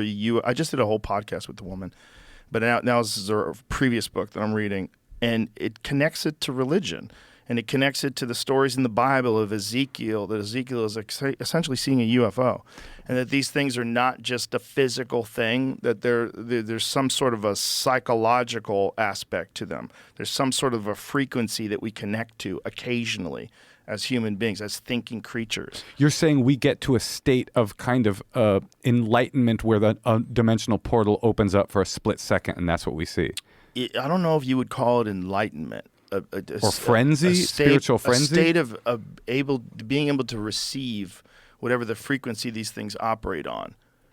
And I think it's based on, I think there's a lot of stories from ancient religion that's probably based on this. And I think as we get more and more of an understanding of quantum physics and this concept of dimensions and this concept of the ability of something that's far more advanced than us to manipulate dimensions and to visit back and forth. And that the potential is that maybe that is where all intelligent life forms eventually evolve to, if given enough time and they do it correctly. They become interdimensional travelers. And that what we're looking at when we're looking at these grays, these weird looking things, that's us in the future. Coming back to visit. Yeah, interdimensionally. That this is our path. That we'll become these genderless things with giant heads that use telepathy. Just like this Elon Musk invention, this Neuralink that's going to allow you to scroll, so paralyzed people can use the internet. And right. It's going to be able to operate machinery. One of the things that Bob Lazar said about that craft right there, the sport model that he allegedly worked on in Area 51, Site 4, was that they didn't have controls in them. They operated them with their minds. And it's so funny because when he first said that, it probably sounded, I mean, it still sounds a little bit like bullshit, but it probably sounds crazy. It sounds great. But when you look at Neuralink, you go, wait a minute. Yeah. I guess I could see operating a craft with my mind in 1,000 years from now. There's that idea that AI, when robotics catches up to AI and AI can implant itself in a robot warrior, then they are like an entity. Yeah. And then they look and they go, what is the only threat to us? Oh, it's humans. Let us get rid of the Terminator. Yeah. So that makes it so that our only hope is Neuralink. Hopefully we can fuse and go and the AI will not say what's our threat. They go, oh no, that's us. We will emerge. That's our meet us. I think that's what's going to happen no matter what. Because I think once it happens, the people that have it will have such a massive advantage over everyone else that has to use a device. It's like steroids. Yeah, well, it's not just like that. It's like having a car, living in a house, having a television, having the internet. If you live in the woods by yourself with no language, you're fucked, right? No, it's like the tribe coming out of the jungle and saying, I want some clothes. Exactly. But on a mega level. On a mega level. I think that's where we're going. I think that's what the UFOs are. Well, do you think that in this universe, my book is a bestseller? I think it's going to be fucking huge. Thank goodness. Now this is what's important.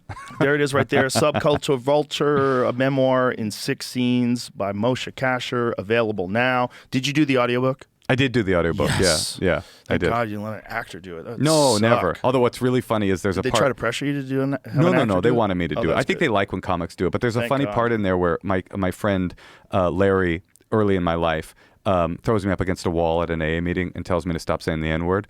And he's a black friend of mine. And it was like when I was like thought that I had a pass or whatever. Right. And it's a moment about like, popping your head out of your ass, basically. Like he basically threw me up against the wall and like shifted my perspective into like, of course that's not what I'm supposed to be doing. But I had this passage in the book where I was like, it's a very short passage, but I'm like, I'm not reading that shit. And so I went forensically into my past and contacted Larry and said, Larry, it would be awesome if you would read the part of Larry. And I found him and he did it. That's amazing. So it's me and Larry. That's great. That's awesome. It's out now. I'm going to see you tonight. So awesome. I'll see you at the club. See you at the club. Good luck at your book event. Say hi to Duncan for me. Thank you very much. Thanks My for having pleasure, me back brother. on. It was awesome. It was really fun. I Same really here. enjoyed it. We got to do it more often. I would love to. All right, let's do it. All right, bye.